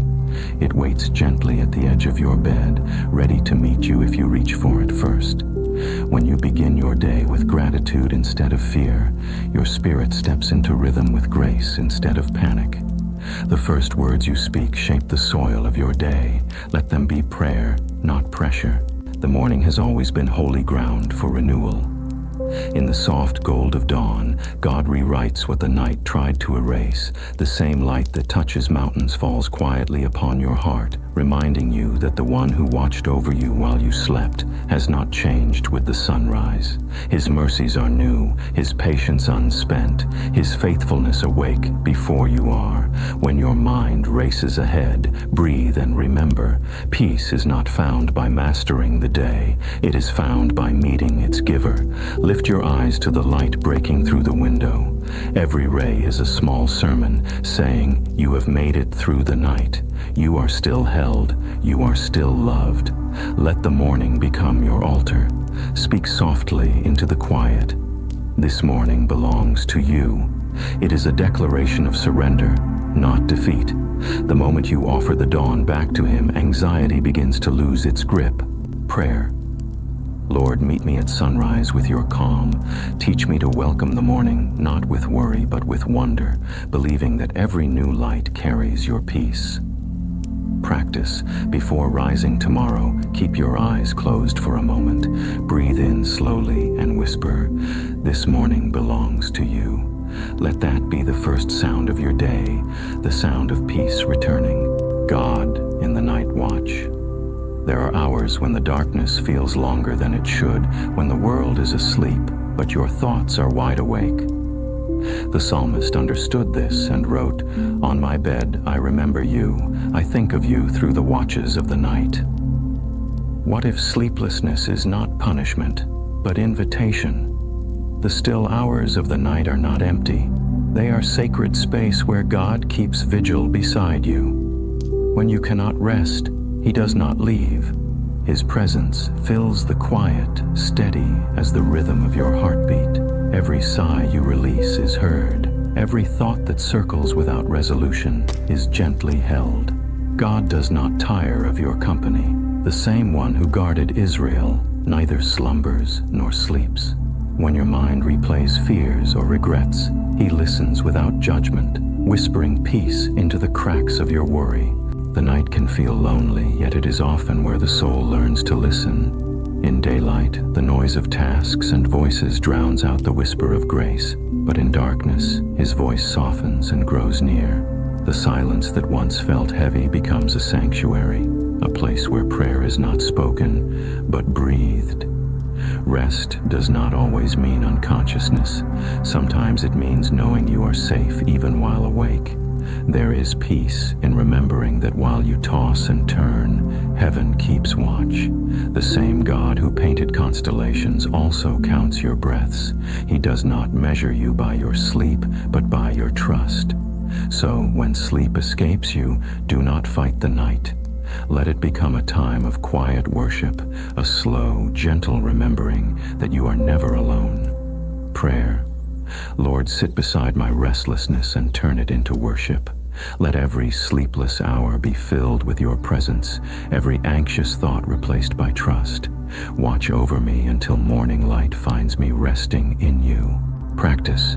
If you wake in the night, do not rush for distraction. Keep still, breathe deeply, and whisper, "You are here." Let those 3 words become your lullaby, simple, true, and strong enough to quiet the night. The night can feel lonely, yet it is often where the soul learns to listen. In daylight, the noise of tasks and voices drowns out the whisper of grace, but in darkness, His voice softens and grows near. The silence that once felt heavy becomes a sanctuary, a place where prayer is not spoken, but breathed. Rest does not always mean unconsciousness. Sometimes it means knowing you are safe even while awake. There is peace in remembering that while you toss and turn, heaven keeps watch. The same God who painted constellations also counts your breaths. He does not measure you by your sleep, but by your trust. So when sleep escapes you, do not fight the night. Let it become a time of quiet worship, a slow, gentle remembering that you are never alone. Prayer.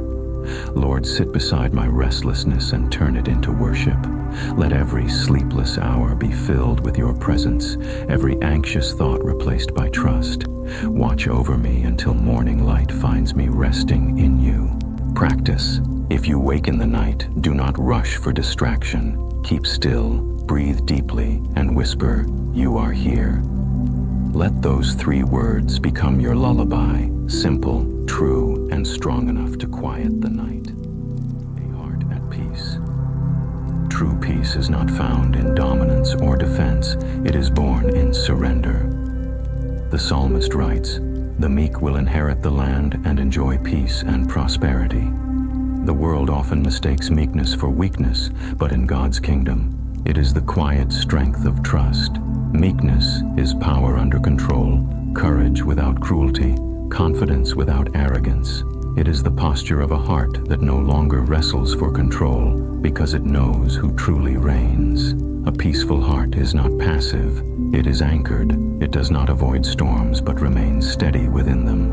The meek heart has learned the secret rhythm of grace. Respond slowly, love deeply, and let God defend what you cannot. While pride shouts and fear reacts, meekness waits with calm certainty that justice and mercy both belong to the Lord. Anxiety thrives on hurry, but peace begins in stillness. To be meek is to trust that you do not need to win every argument, prove every point, or correct every misunderstanding. The one who formed you will finish your story well. The quiet spirit God prizes is not silence born of fear, but serenity born of faith. Such a heart is free from the exhausting need to be right, seen, or first. It finds joy in gentleness because it mirrors the heart of Christ, the one who could calm storms with a word and yet knelt to wash feet.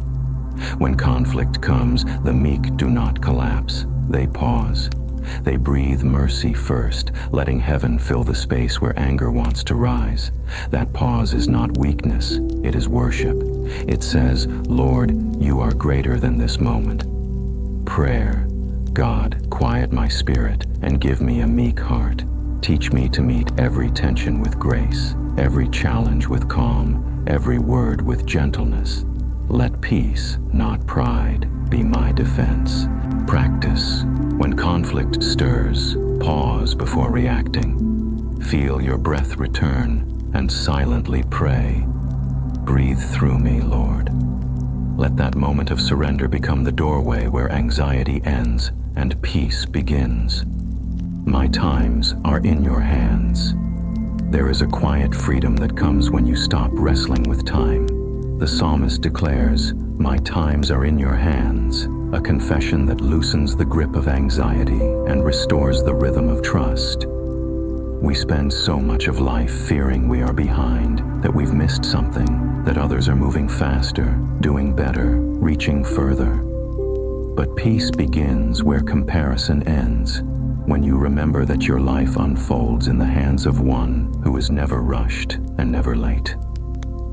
Anxiety thrives on the illusion of control. It tells you that if you could just plan better, work harder, stay awake longer, everything would align. Yet God's clock is not your clock, and His pace is not panic. Every delay, every detour, every silence is still within His sovereignty. What feels like wasted time is often preparation. What feels like pause is often protection. The waiting you resent might be the very space where your faith grows deep roots. To say, my times are in your hands is not resignation, it is surrender. It is the trust of a child who places a fragile gift into a father's steady palm. There, time stops being a taskmaster and becomes a teacher. You learn to rest instead of race, to breathe instead of break. Even the minutes that ache, the missed chances, the long nights, the uncertain tomorrows are redeemed in His keeping. God is not simply watching your life unfold. He is shaping it with precision. The same hands that hold the stars in place also hold your hours with tenderness. Nothing slips through His fingers, not your hopes, not your tears, not your time. So tonight, release your calendar of fears. Lay down the question, when, and pick up the answer, with you. You are not late. You are loved. You are not forgotten. You are held. Prayer. Lord, take my timeline and replace it with your will. Teach me to trust your pace, even when I cannot see the path ahead. Let my restless waiting become quiet faith. Practice. Whisper gently, I am in your hands, until your heartbeat slows and your spirit finds rest in the timelessness of His care. The calm in the chaos. There are days when the world feels like it's cracking open beneath your feet, when the noise of uncertainty grows louder than prayer, and the heart trembles under the weight of what if. The psalmist knew such moments and yet declared, God is our refuge and strength, an ever-present help in trouble. Therefore, we will not fear, though the earth give way. This is not the denial of fear. It is the decision to stand upon a greater truth. The ground may shake, but grace never does. Anxiety thrives in instability. It magnifies every tremor until it feels like collapse. But peace, real peace, does not depend on a still environment. It lives in the heart, anchored to an unshakable God. Chaos does not have to be conquered before calm can be found. The calm comes first, born not from control, but from trust. When the storm rages around you, you can still be unmoved, because your center is not the circumstance, it is Christ. The world says peace is the absence of noise, but the kingdom teaches peace is presence, God's presence. It is His hand on your shoulder when winds rise, His whisper that stills the mind even while thunder rolls. You do not need to silence the storm to be safe. You only need to remember who commands the sea. Every wave, every shaking, every chaos still bends to His authority. When anxiety asks, What if everything falls apart? Faith replies, even then, God remains. That phrase, even then, is where courage is born. The heart anchored in God may tremble, but it will not topple. So tonight, if life feels loud and the walls of certainty crumble, breathe slow and steady. You are not adrift. You are anchored. The same hands that set mountains in place hold your soul with equal strength. The storm can roar, but it cannot unroot you. Prayer. Unshakable one, anchor me when everything trembles. Let my peace be your presence, not the stillness of my surroundings. Remind me that even when the earth gives way, your love holds fast. Practice. Close your eyes and picture yourself standing safely in a storm, winds swirling, waters rising, yet his hand rests firmly on your shoulder. In that touch, feel the calm that chaos cannot steal. The God who holds tomorrow. There's a strange weight that comes with thinking about tomorrow. It sits quietly in the chest. What if? How long? When will? And suddenly peace feels far away. The psalmist whispers an answer for every anxious heart. I keep my eyes always on the Lord. My heart is glad, and my body rests secure. There is no safer place for your future than in the hands of the one who already stands in it. Anxiety feeds on uncertainty. It wants to convince you that safety comes from control, that if you could predict or plan every outcome, worry would vanish.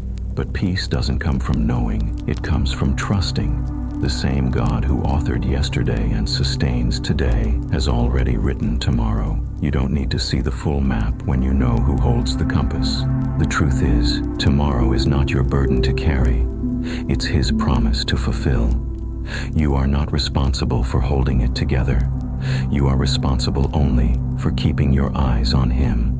The storms that seem to rise ahead have already passed through his permission. Nothing awaits you that hasn't been filtered through his love. So let go of your anxious pacing. You were never called to predict the future. You were called to dwell in the present with the God who governs it. He is already at the edge of every what if, turning fear into faith and chaos into calm.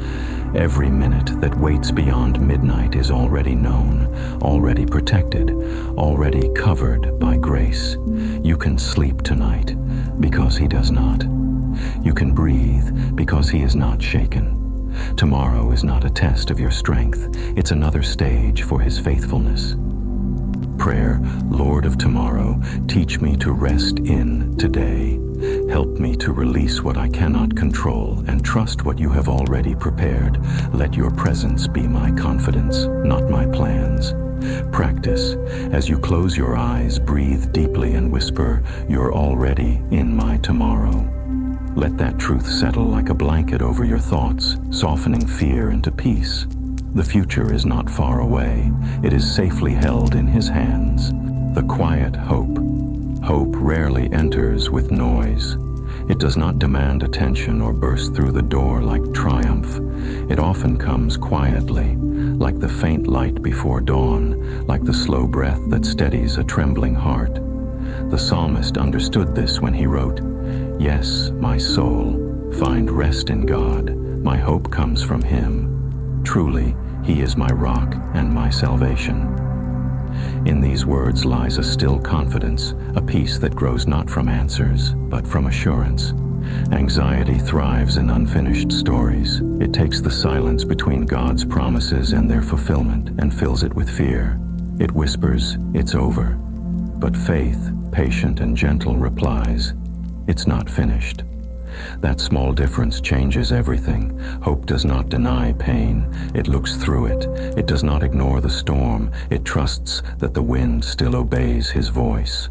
There will be nights when you can't see any evidence of hope, when prayer feels hollow and rest feels impossible. Yet even there, beneath the noise of fear, hope keeps breathing. It may be quiet, but it is alive. It anchors the soul, not in what can be seen, but in who God has proven himself to be. To rest in God is not to escape reality. It is to root yourself in a greater one. The same hands that formed the heavens hold your tomorrows. The same voice that spoke light into darkness still speaks over your life. And when your strength runs out, His grace begins to sing. Hope, at its truest, is not loud. It's loyal. It waits when everything else wants to rush. It believes when logic has left. It whispers when the heart is too tired to shout.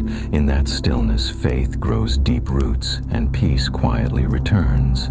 So tonight, don't try to manufacture optimism. Simply rest, breathe His name, and let your soul remember that endings belong to Him alone. The story is still unfolding, and He is still good.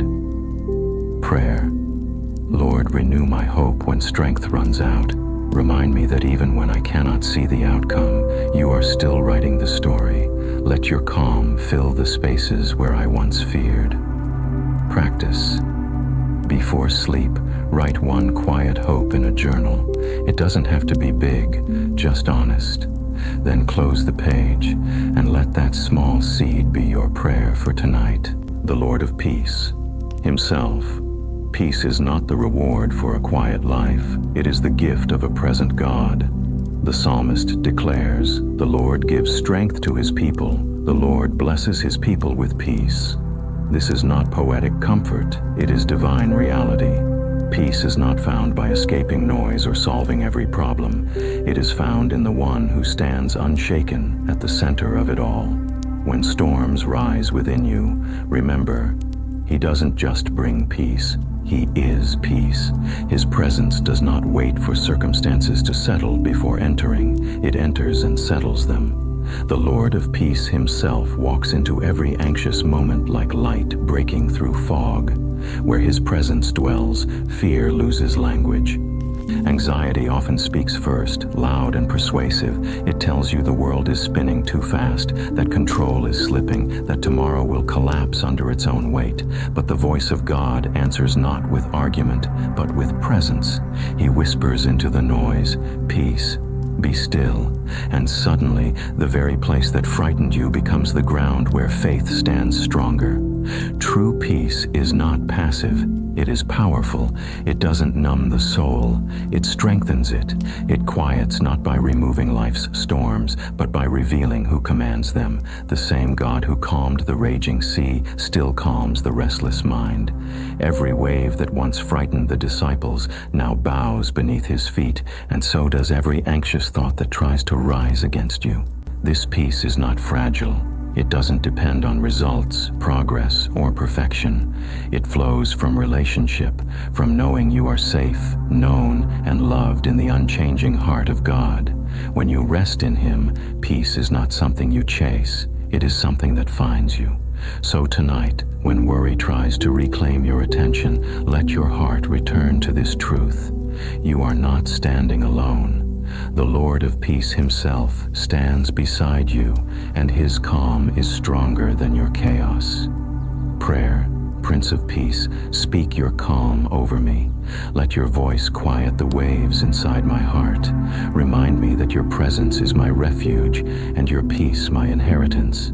Practice. Close your eyes and breathe slowly. Whisper, "Your peace is my portion," again and again, until your soul believes what your lips have said. The song in the dark. There are nights when words no longer work, when prayers fall silent, and the mind grows heavy with the weight of unanswered things. Yet even there, something sacred stirs. The psalmist writes, "I remembered my songs in the night. My heart meditated, and my spirit asked." There is a music that lives deeper than speech, a quiet song the soul keeps singing when all else falls quiet. The dark does not destroy melody, it reveals it. When light fades, sound becomes sharper, purer, closer. It's in the stillness of night that faith learns to hum again, not out of certainty, but out of remembrance. You may not feel strong enough to sing, but the Spirit within you remembers every note of grace ever spoken over your life. That memory is worship. That breath is prayer. Anxiety often grows loudest at midnight. Thoughts echo, fears multiply, and the silence feels heavier than any noise. Yet in that silence, God listens differently. He hears not the polished prayer, but the trembling heartbeat. He hears your sighs as songs. He turns restless breath into rhythm, and slowly, what began as despair becomes the gentle hum of hope. The song in the dark is not about performance. It is about presence. It's not the sound that matters, but the source. Each quiet hum, each whispered name of God becomes a bridge between sorrow and surrender. The night may not end immediately, but it no longer owns you. You have found something greater than light. You have found the God who dwells even in shadows. When you cannot see the way forward, remember, heaven never stops singing. The same God who surrounded the midnight of Paul and Silas with songs will do the same for you. The melody of peace still plays beneath the noise of fear. So lie still, let the world fall away until only His presence remains. Somewhere deep within, your spirit still remembers the tune. Prayer, God of midnight melodies, teach me to hum peace when words are gone. Let my silence become a song that reaches your heart. Practice. As you lie still, imagine a single gentle note rising in your chest, the sound of faith breathing. Let it vibrate softly in your spirit until fear quiets and peace takes its place. Anxiety often grows loudest at midnight.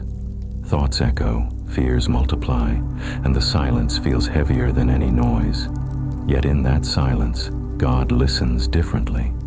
He hears not the polished prayer, but the trembling heartbeat. He hears your sighs as songs. He turns restless breath into rhythm, and slowly, what began as despair becomes the gentle hum of hope. The song in the dark is not about performance. It is about presence. It's not the sound that matters, but the source. Each quiet hum, each whispered name of God becomes a bridge between sorrow and surrender. The night may not end immediately, but it no longer owns you. You have found something greater than light. You have found the God who dwells even in shadows. When you cannot see the way forward, remember, heaven never stops singing. The same God who surrounded the midnight of Paul and Silas with songs will do the same for you. The melody of peace still plays beneath the noise of fear. So lie still, let the world fall away until only His presence remains. Somewhere deep within, your spirit still remembers the tune. Prayer. God of midnight melodies, teach me to hum peace when words are gone. Let my silence become a song that reaches your heart. Practice. As you lie still, imagine a single gentle note rising in your chest, the sound of faith breathing. Let it vibrate softly in your spirit until fear quiets and peace takes its place. The Lord, my portion. There are moments when even faith feels tired, when the body weakens, the heart trembles, and the mind runs out of courage. The psalmist understood this kind of weariness when he confessed, "My flesh and my heart may fail, but God is the strength of my heart and my portion forever." These are not the words of someone standing tall. They are the breath of someone learning to rest while falling into grace. Peace often begins at the point of surrender. It comes not when everything is fixed, but when the soul finally stops striving to fix everything. When strength fades, God's presence fills the empty spaces. You are not measured by your endurance, but by His faithfulness. The Lord does not wait for you to be unbroken before He becomes your portion. He becomes your portion in the breaking itself. Anxiety thrives on the illusion of control. It convinces us that if we can just try harder, we will feel safer. But peace whispers differently. You are safe because I am with you. God does not merely give strength, He is strength. He does not simply provide peace. He is peace. And when you have him, you lack nothing essential, even in your weakest hour. There will be days when you feel emptied out, when what once sustained you no longer satisfies. But perhaps that emptiness is not punishment, it's preparation. God allows what is temporary to fade so that what is eternal can finally take root. When everything else slips away, he remains. When all you can do is breathe, he breathes with you. To say, "The Lord is my portion," is to say, "I have enough, even now." It is the quiet confession of a soul that has found peace not in circumstance, but in presence. Your portion tonight is not fear, not failure, not loss. It is God himself, whole and near, unchanging and sufficient. Prayer: Lord, be my enough when everything feels small. When my heart falters and my strength runs thin, remind me that you are both my refuge and reward. Practice: sit still, breathe slowly, and whisper, "You are my portion," until the words begin to soften your heart. Let them warm you from within, until peace quietly takes its place. Still waters. There are days when your soul feels like a rushing river, fast, loud, and full of debris carried by worry. You long for peace but can't seem to find it, as if calm were a faraway place only others reach. Yet the psalmist reminds us, "He leads me beside still waters." Rest isn't something you stumble upon by accident. It's something the shepherd leads you into with intention. Notice that it doesn't say you must make the water still. It says he leads you there. Peace is not a product of effort, but the fruit of following. The shepherd knows the way. He knows every bend of anxiety, every hidden current beneath your surface. His pace is not hurried. He doesn't rush your healing, nor does he demand that you calm yourself before coming to him. He takes your trembling hand and walks at the speed of love, not urgency. The world tells you to run faster, to fix, to achieve, to prove. But the shepherd whispers the opposite: slow down.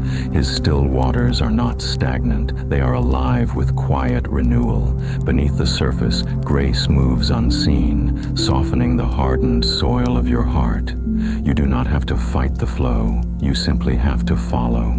When anxiety pulls your thoughts in 1,000 directions, remember that peace is not a destination, but a person. The shepherd doesn't point you toward still waters and leave you there. He stays beside you. He matches your breathing, slows your pulse, and turns every panicked gasp into a rhythm of rest. Sometimes the still waters appear in small moments: a deep breath after tears, a quiet word of scripture, the sudden awareness that you are safe even if nothing has changed. These moments are not trivial, they are sacred.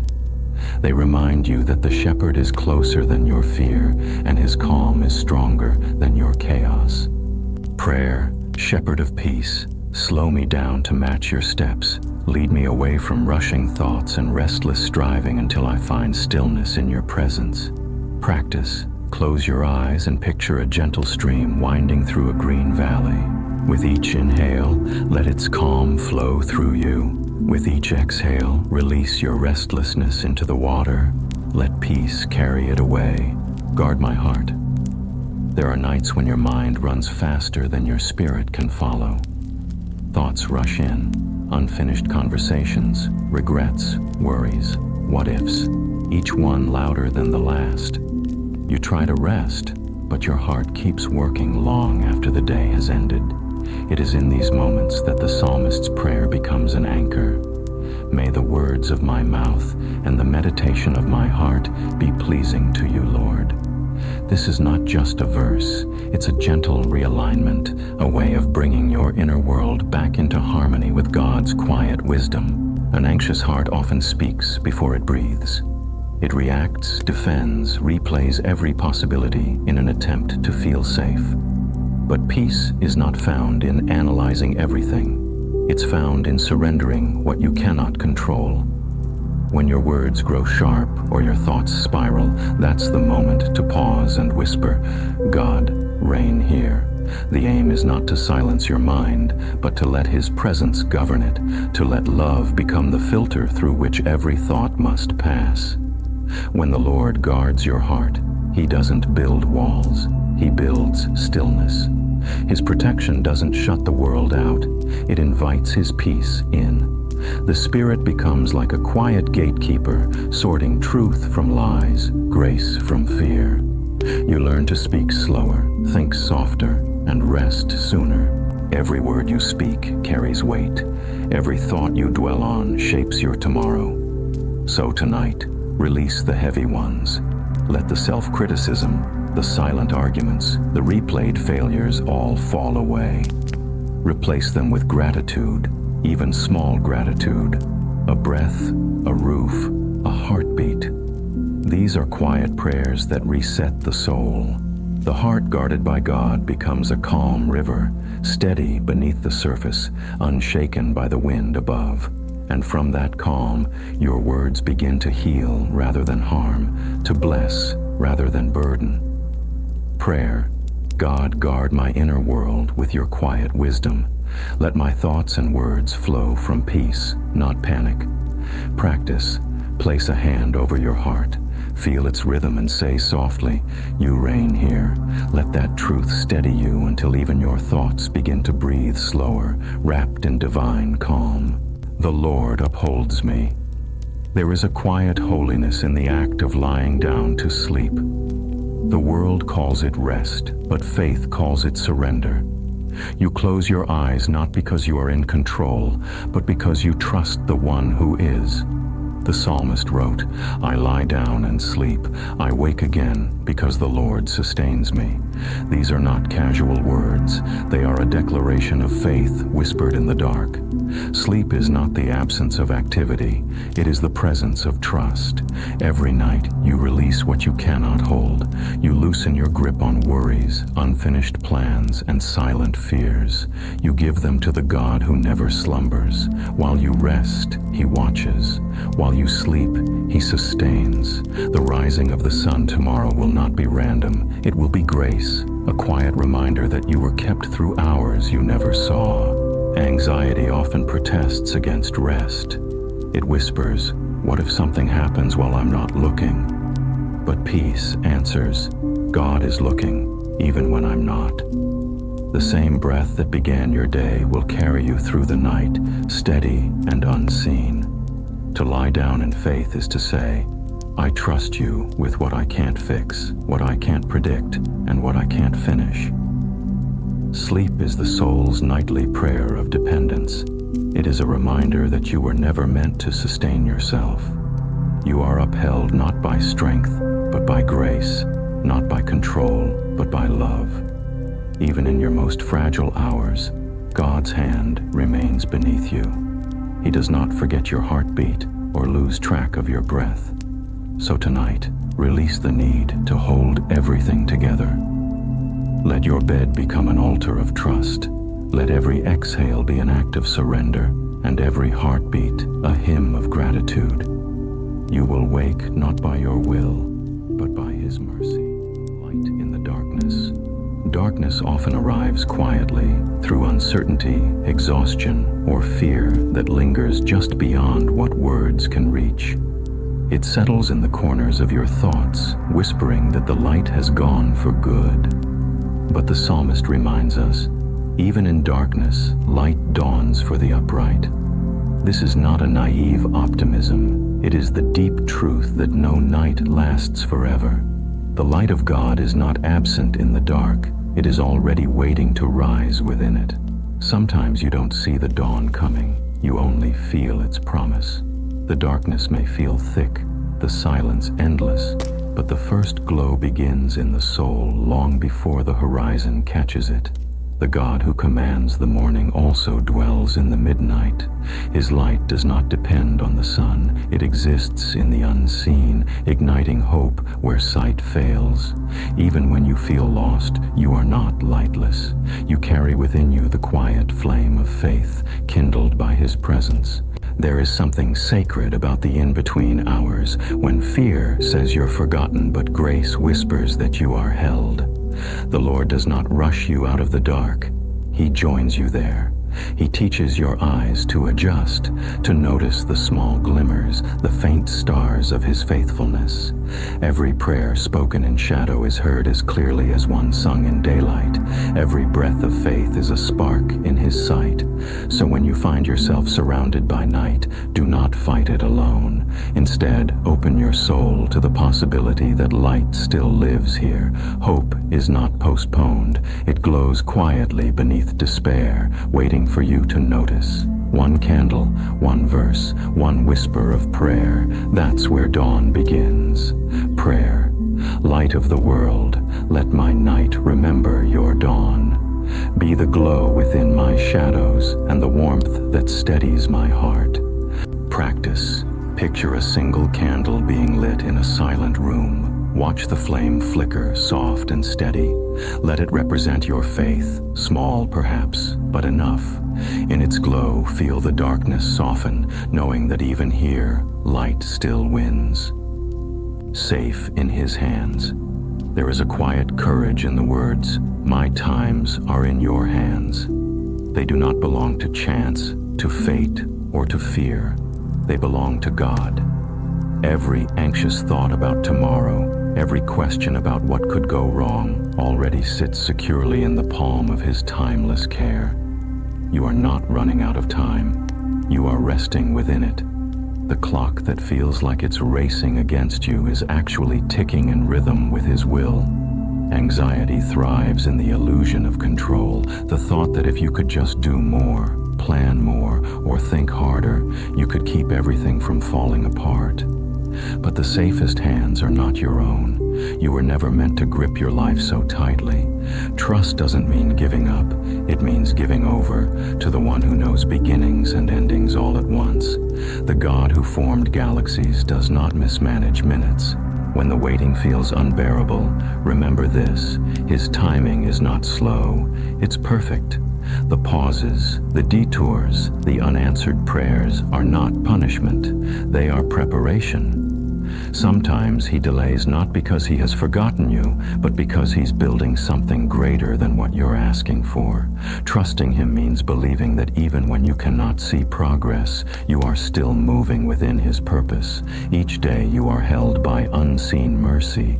Each breath you take is proof that His hand has not let go. You do not live at the mercy of circumstance, but at the center of divine orchestration. The same hand that shaped mountains now holds the details of your story, and He never drops what He has chosen to keep. So tonight, release your grip. Let your hands open, your heart quiet. The weight you've carried does not belong to you. It belongs to the one who can bear it. You are safe not because you are strong, but because He is faithful.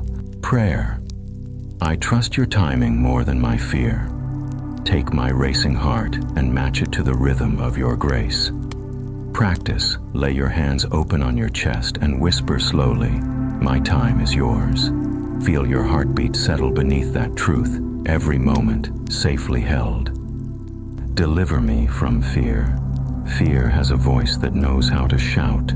It speaks in what-ifs, in worst-case scenarios, in the noise of an overworked mind. It tells you that safety is impossible and peace is fragile. But the psalmist discovered a different truth. I sought the Lord, and He answered me. He delivered me from all my fears. Deliverance does not always arrive as thunder. It often comes as a whisper that silences panic. God's answer is not always loud, but it is always liberating. Fear thrives in isolation. It grows louder when you face it alone. But the moment you turn your face toward the Lord, fear begins to lose its footing. Seeking God is not a performance. It is an act of honesty. You come trembling and He does not turn away. You come with questions and He meets you with presence. Deliverance is not always the removal of what scares you. It is the revelation that you are not alone in it. There are fears that hide in silence, the quiet dread of failure, the secret ache of uncertainty, the anxiety that something might slip beyond control. Yet every one of those fears is known by name to the one who delivers. He doesn't mock your weakness. He meets it with mercy. When fear demands your focus, faith invites your surrender. And when you seek Him, even through trembling prayer, something begins to shift inside you. The Lord's deliverance is not always instant, but it is certain. You may still feel fear, but it no longer commands you. His peace moves in, not as absence of emotion, but as authority over it. You learn that courage is not the lack of fear, but the choice to keep seeking God in the midst of it. So tonight, let your seeking be simple. No long speeches, no explanations, just the quiet reaching of a heart that still believes. As you breathe, let each exhale carry a fragment of your fear, and each inhale welcome His calm. Prayer, deliverer of my heart, answer me in calmness. Let your voice be louder than my worry. Practice. Take 3 slow breaths. With each one, whisper gently, you deliver me. Feel the truth settle deeper with every breath. The one who hears you is already near. The eternal refuge. Before your first anxious thought ever formed, God already was. Long before your voice trembled in prayer, His presence waited, quiet, constant, patient. The psalmist's words remind us, Lord, you have been our dwelling place throughout all generations. Refuge has never been a destination on a map. It has always been a person. You do not have to travel far to find safety. You only have to turn toward Him. In every age, through every storm, hearts have fled to the same shelter.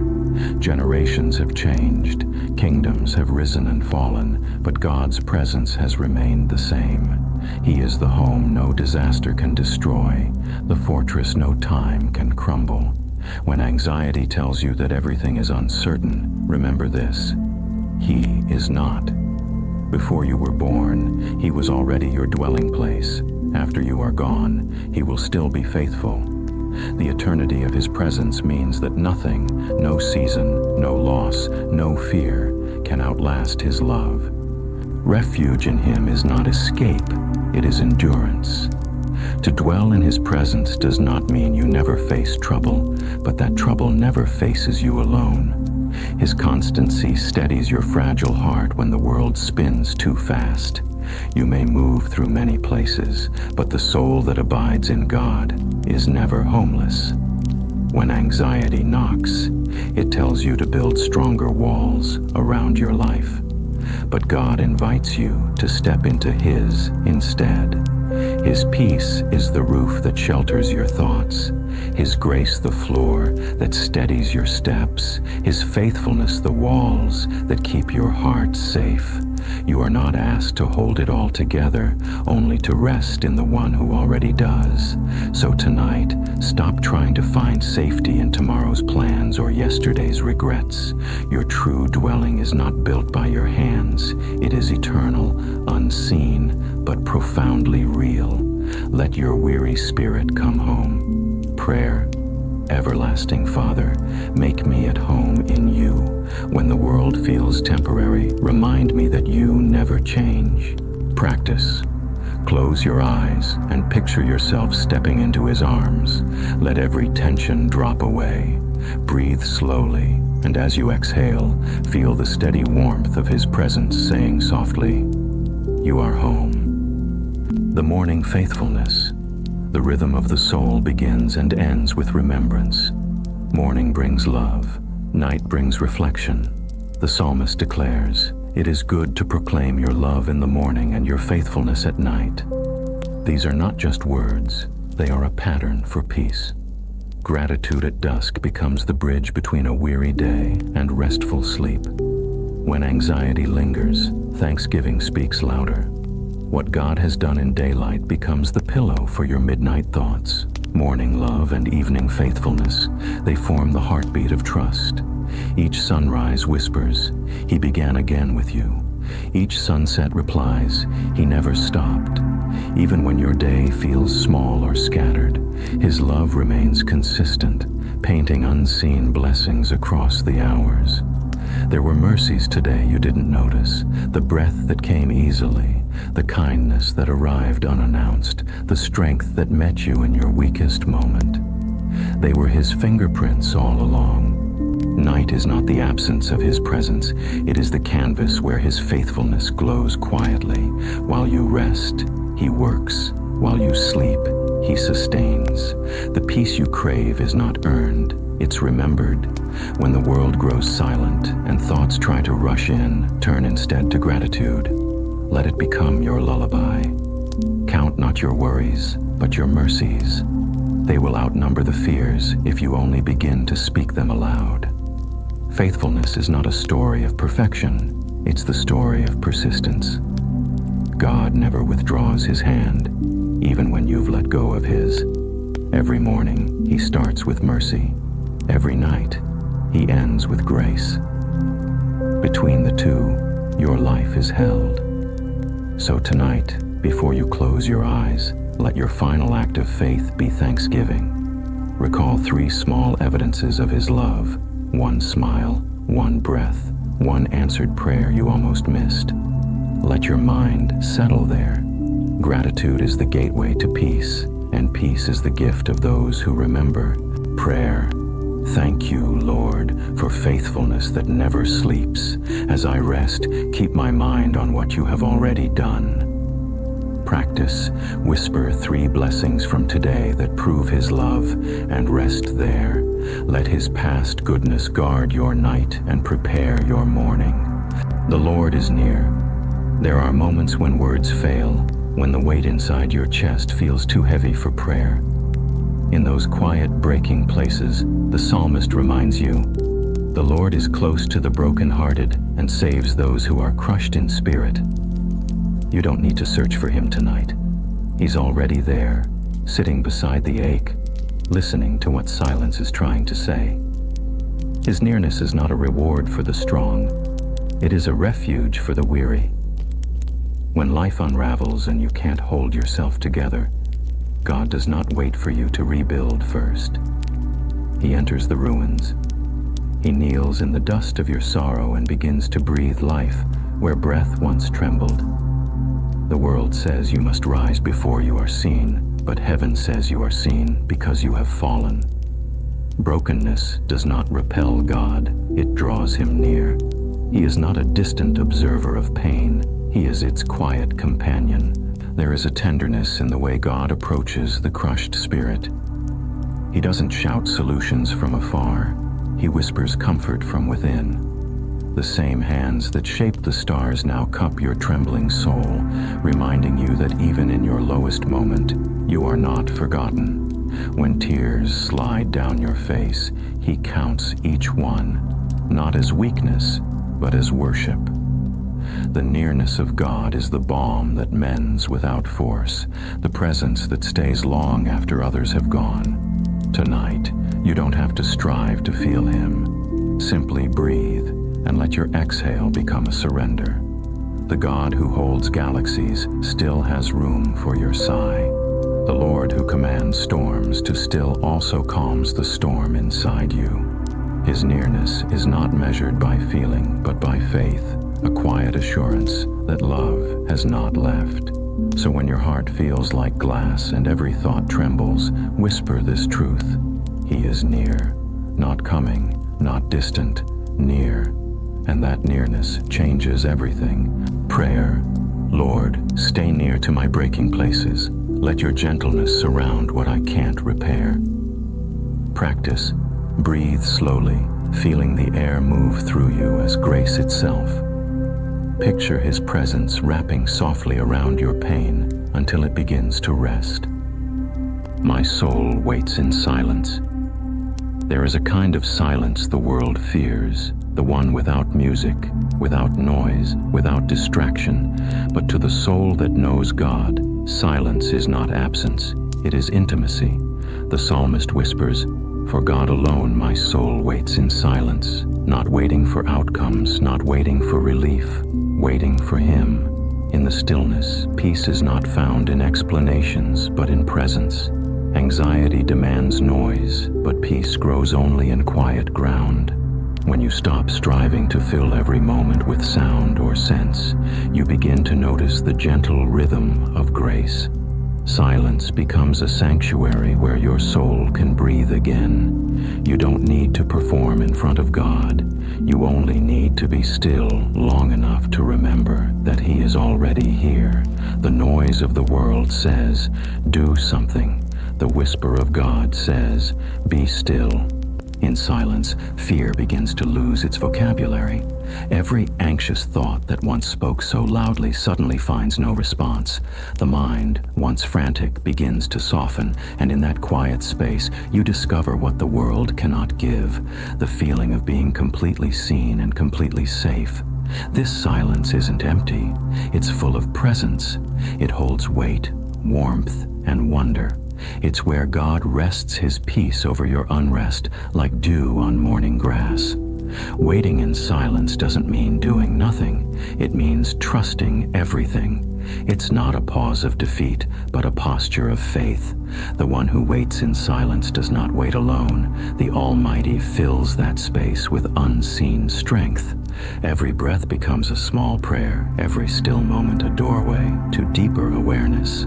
Tonight, don't rush to fill the quiet. Let it hold you. Let the silence become your teacher, your healer, your altar.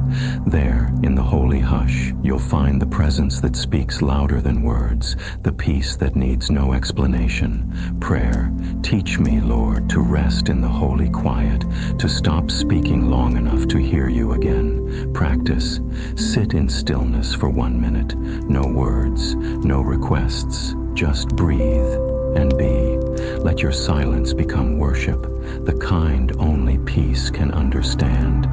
Shelter in the storms have a way of making everything feel smaller. Your plans, your confidence, even your breath. The world roars, and your heart echoes it, beating too fast, too loud. Yet in the midst of that noise, the psalmist offers a whisper. In the shadow of your wings I will take refuge until the disaster has passed. It is not a promise that storms will stop. It is assurance that you are not exposed while they rage. Refuge is not escape. It is endurance under divine wings. The presence of trouble does not mean the absence of God. It means His wings are near enough to hear the rain hit them before it touches you. His protection is not always visible, but it is always there, steady, unseen, like the roots of a great tree holding you when the wind rises. While you tremble, He does not. The storm may howl, but it cannot reach the still center where God dwells and invites you to rest. Sometimes faith is not walking through the storm with boldness, but curling beneath His feathers and waiting quietly. You do not have to pretend you are strong. Shelter does not require bravery. It requires surrender. To take refuge is to admit you cannot control the wind, but to believe that someone can. The wings of God are not metaphor alone. They are mercy in motion, bending low enough to cover fear, wide enough to hold your shaking soul. The rain will pass, the thunder will fade, but the peace you learn in the shadow of His wings will remain long after the sky clears. When the storm breaks and light returns, you'll realize you were never truly unprotected. You were being held. So tonight, when the world outside feels too loud, step into the quiet shelter of His presence. Listen, the rain may fall, but beneath His wings, fear has no voice. Prayer, Lord, hide me while the storm passes. Let me feel the strength of your covering and the calm of your nearness. Practice. Picture yourself beneath His great wings. Hear the rain fall softly above, but feel no fear. Let that stillness remind you that peace can survive any storm. The rock beneath me. There are days when the ground feels uncertain, when even your faith trembles beneath the weight of what you cannot control. Yet the psalmist reminds us, "The Lord is my rock, my fortress, and my deliverer." These are not just poetic words. They are promises of structure in chaos, of strength that cannot crack beneath pressure. Faith was never meant to be fragile. It was always meant to be foundation. When the storms come, and they always do, the rock does not move. You might feel shaken, but you are not falling. You might feel buried, but you are being built. The same God who carved mountains holds you with that same unyielding strength. When emotions quake, his stability remains the silent rhythm underneath your panic, whispering, "You are safe here." To stand on the rock is not to be free from fear, but to find footing in the middle of it. You may not understand why the winds howl or why the waves rise so high, but faith begins when you stop questioning the storm and start trusting the ground beneath you. The Lord is not only your refuge, He is your terrain. Every step you take on Him is a declaration of stability over chaos. And when everything else collapses, plans, expectations, even people, He remains. Your worth, your peace, your safety are not built on sand. They are anchored in something unbreakable. Every anxious thought that threatens to shake you loses its force against the solidity of His love. The rock beneath you does not erode with time, nor crumble beneath the weight of your doubts. So tonight, let your weary soul lie still. Feel the firmness of His presence beneath the fragile places in you. Breathe slowly and know you are being held by something eternal, unmoved, unchanging. The storm may test you, but it cannot topple the one who carries you through it. Prayer. Solid rock, keep my steps sure tonight. When my strength wavers, be the ground I stand on. Practice. As you lie still, whisper, "You are my foundation, I shall not fall." And let each breath sink deeper into the safety of His unshaken love. When I am afraid, fear often feels like failure, as if faith has gone missing the moment our hands start to shake. But Scripture doesn't hide from fear, it transforms it. When I am afraid, I put my trust in you. Those words are not spoken by someone who has conquered fear, but by someone who has learned what to do in its presence. Fear itself is not sin. It is the doorway through which trust must walk. Every anxious thought, every racing heartbeat, every breath that catches in your chest, they are not signs of weakness, but invitations. God does not ask you to be fearless. He asks you to be faithful while afraid. Fear and faith can coexist, but only one can lead. When fear takes the first step, it leads to panic. When faith takes the first step, fear follows quietly behind until it disappears. The psalmist's words remind us that trust is not a one-time declaration. It's a rhythm. When I am afraid suggests it will happen again. The question is not if fear comes, but where it will drive you when it does. Will you spiral into control, or will you fall into grace?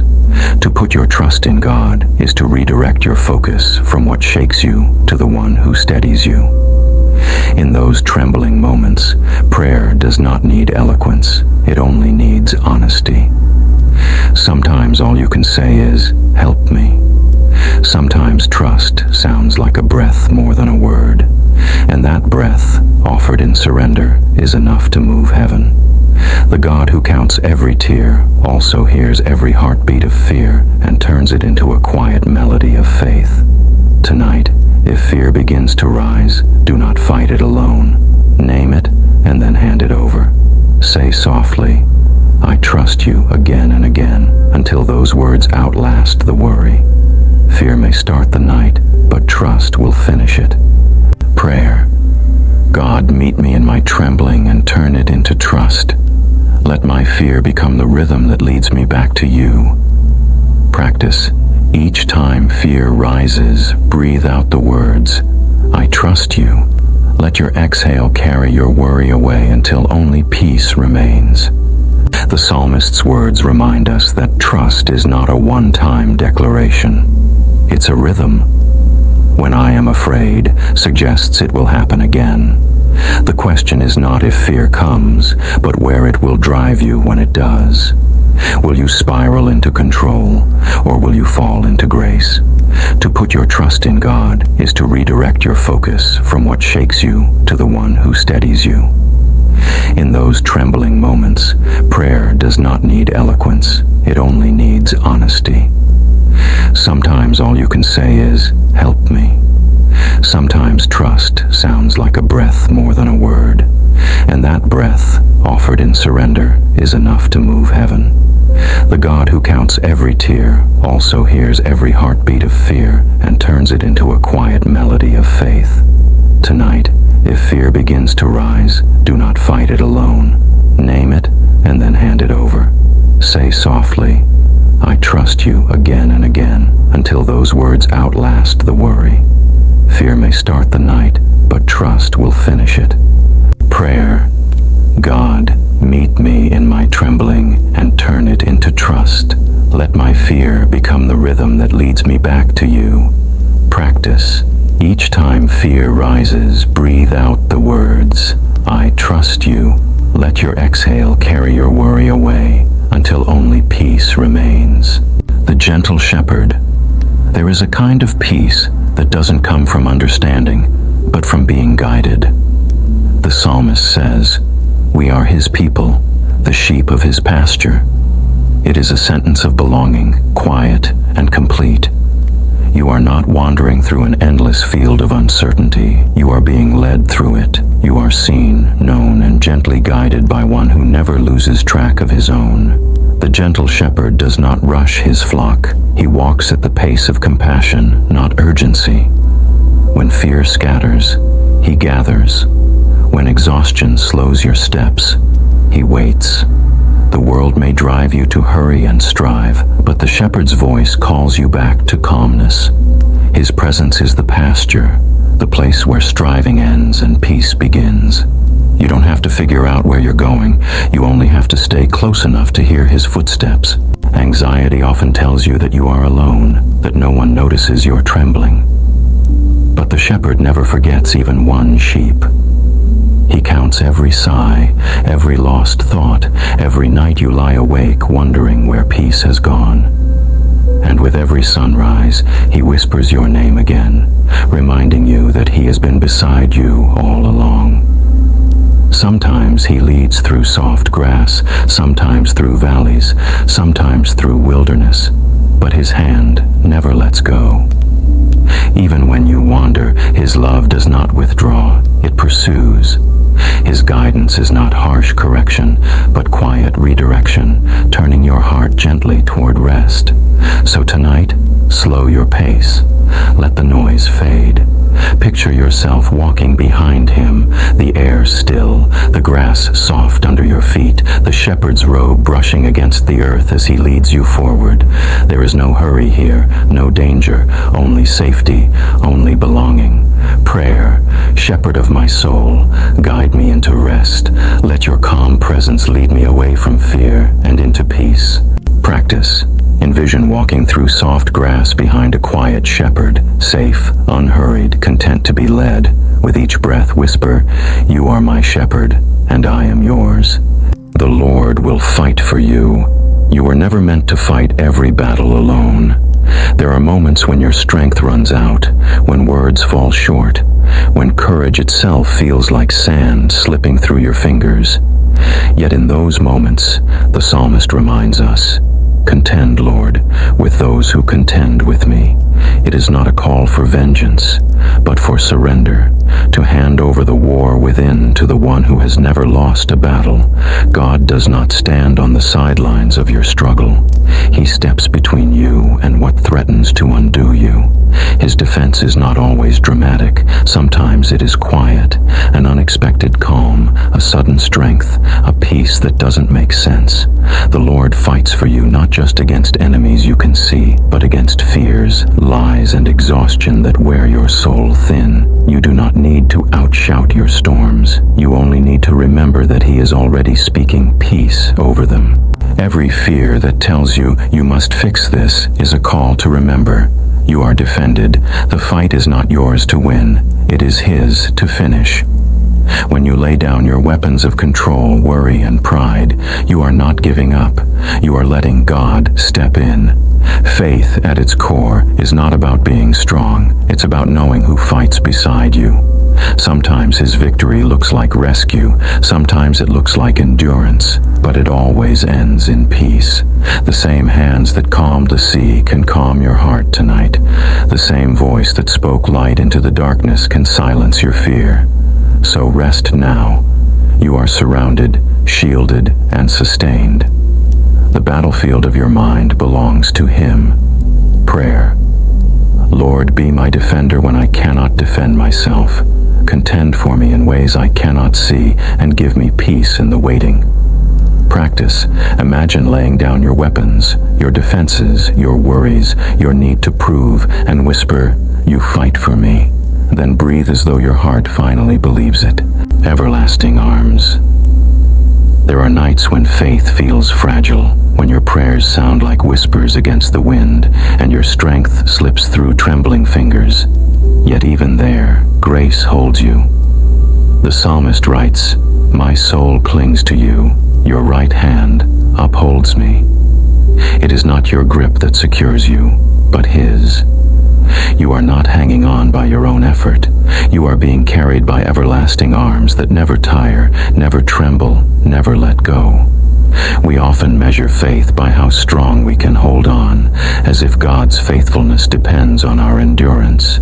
But true faith is not the tightness of our grasp.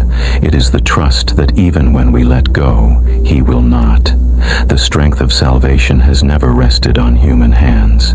It has always rested on divine ones. The same hand that carved mountains, that steadied seas, that lifted Peter from the waves, is the hand that upholds you tonight. There is something holy about weakness when it finally stops pretending to be strength. When your soul whispers, "I can't anymore," heaven answers, "You don't have to." God's arms are not distant. They are wrapped beneath your exhaustion, beneath your anxiety, beneath the weight you can't carry another moment. To rest in Him is not to fall apart, it is to fall safely. Imagine the peace of letting go, of unclenching your fists around worry, of loosening your grip on what you cannot fix. Feel the air return to your lungs as you realize you were never meant to hold it all. You are being held now. You are not falling through emptiness. You are falling into mercy. So tonight, stop striving to hold the world together. Let your soul unclasp. The one who holds the stars steady holds you still. His grip is not fragile, and His heart is not far. Prayer. Hold me when I cannot hold myself. Let me rest in the certainty of your everlasting arms. Practice. Loosen your hands. Release every anxious thought, one breath at a time. Feel the quiet peace of being carried, not by effort, but by love. Whisper softly, "You are holding me," and that is enough. The faithful one. When the world shifts beneath your feet, when plans crumble and people fade from promises, there remains one whose steadiness never wavers. The psalmist declares, "Who is like you, Lord God Almighty? You, Lord, are mighty, and your faithfulness surrounds you." Faithfulness is not merely something God shows. It is the very atmosphere of His being. Every breath of His presence carries the fragrance of consistency, the calm that outlasts chaos. We live in a world where words are easily spoken and quickly broken, where trust feels fragile, and love is often conditional. But God is not like man. His yes remains yes, even when ours trembles into silence. His mercy renews itself every morning, not because we deserve it, but because He cannot be otherwise. The same faithfulness that guided Abraham under the stars and steadied David through the valley still encircles you now. You are surrounded by a loyalty that time cannot tarnish. When anxiety rises, it often comes from uncertainty. Will things work out? Will help arrive? Will God stay close? Yet His faithfulness has no expiration. The Lord does not abandon halfway. He finishes what He begins. The promises written in Scripture are not poetic comforts. They are binding truths sealed by divine character. Every line of His word is a wall around your weary heart. every promise a roof over your trembling thoughts. Close your eyes and imagine that faithfulness like a shield circling you completely. No gap, no weakness. The storms may press, but they cannot penetrate the steadfastness of God. His consistency is your calm. His unchanging nature is the anchor for every restless moment. You are safe, not because life is predictable, but because He is. So when fear tells you that everything is falling apart, answer softly, maybe so, but my God is still faithful. Say it again until the words move from your lips to your bones. Prayer. Faithful Lord, let your consistency calm my chaos. Teach me to rest, not in my own steadiness, but in yours. Practice. Repeat slowly. You are faithful still. Let each word steady your breath. Feel the truth settle over your heart like quiet assurance. He has never failed you, and He never will. The rest of the redeemed. There comes a moment after the storm, after the long journey through fear and fatigue, when the soul hears a quiet voice saying, "Return to your rest, my soul, for the Lord has been good to you." It is not an invitation to escape. It is a call to come home. The journey that began in worry now ends in worship. Every anxious night, every tear shed in silence, every whispered prayer that seemed unanswered was not forgotten. They were all gathered, held, and redeemed by the goodness of God. Rest is not the absence of struggle. It is the presence of grace after the striving ends. You do not find peace by running farther, but by remembering how far His mercy has already carried you. Look back gently. Even in the places you thought He had left you alone, His footprints were the ones beside yours. Every valley was crossed with His hand, steady on your shoulder. Every fear was met with quiet faithfulness. Every unanswered question was held in the arms of eternal patience. The psalmist's words are not a command, but a comfort. Return to your rest means you can stop performing, stop pretending, stop fighting for the peace that was already won for you. The redeemed do not rest because everything is fixed. They rest because they finally trust the one who holds everything still. So tonight, let your soul exhale. Let it sink into the goodness that has followed you all your days. You are not defined by exhaustion, nor by fear. You are defined by grace. The same God who began your story in mercy will end it in peace. He does not lead you in circles. He leads you home. The heart of redemption is not only forgiveness, it is rest. To be redeemed is to finally stop running, to lie down in love's pasture, and to know that nothing can take you from His care. Prayer. Lord, bring my soul home to your peace. Let me rest in the quiet memory of your goodness and the unbroken promise of your presence. Practice. Lay a hand over your heart, close your eyes and whisper, "My soul returns to rest." Feel the warmth of that truth, steady, gentle, eternal, as you breathe in peace and exhale every last fear.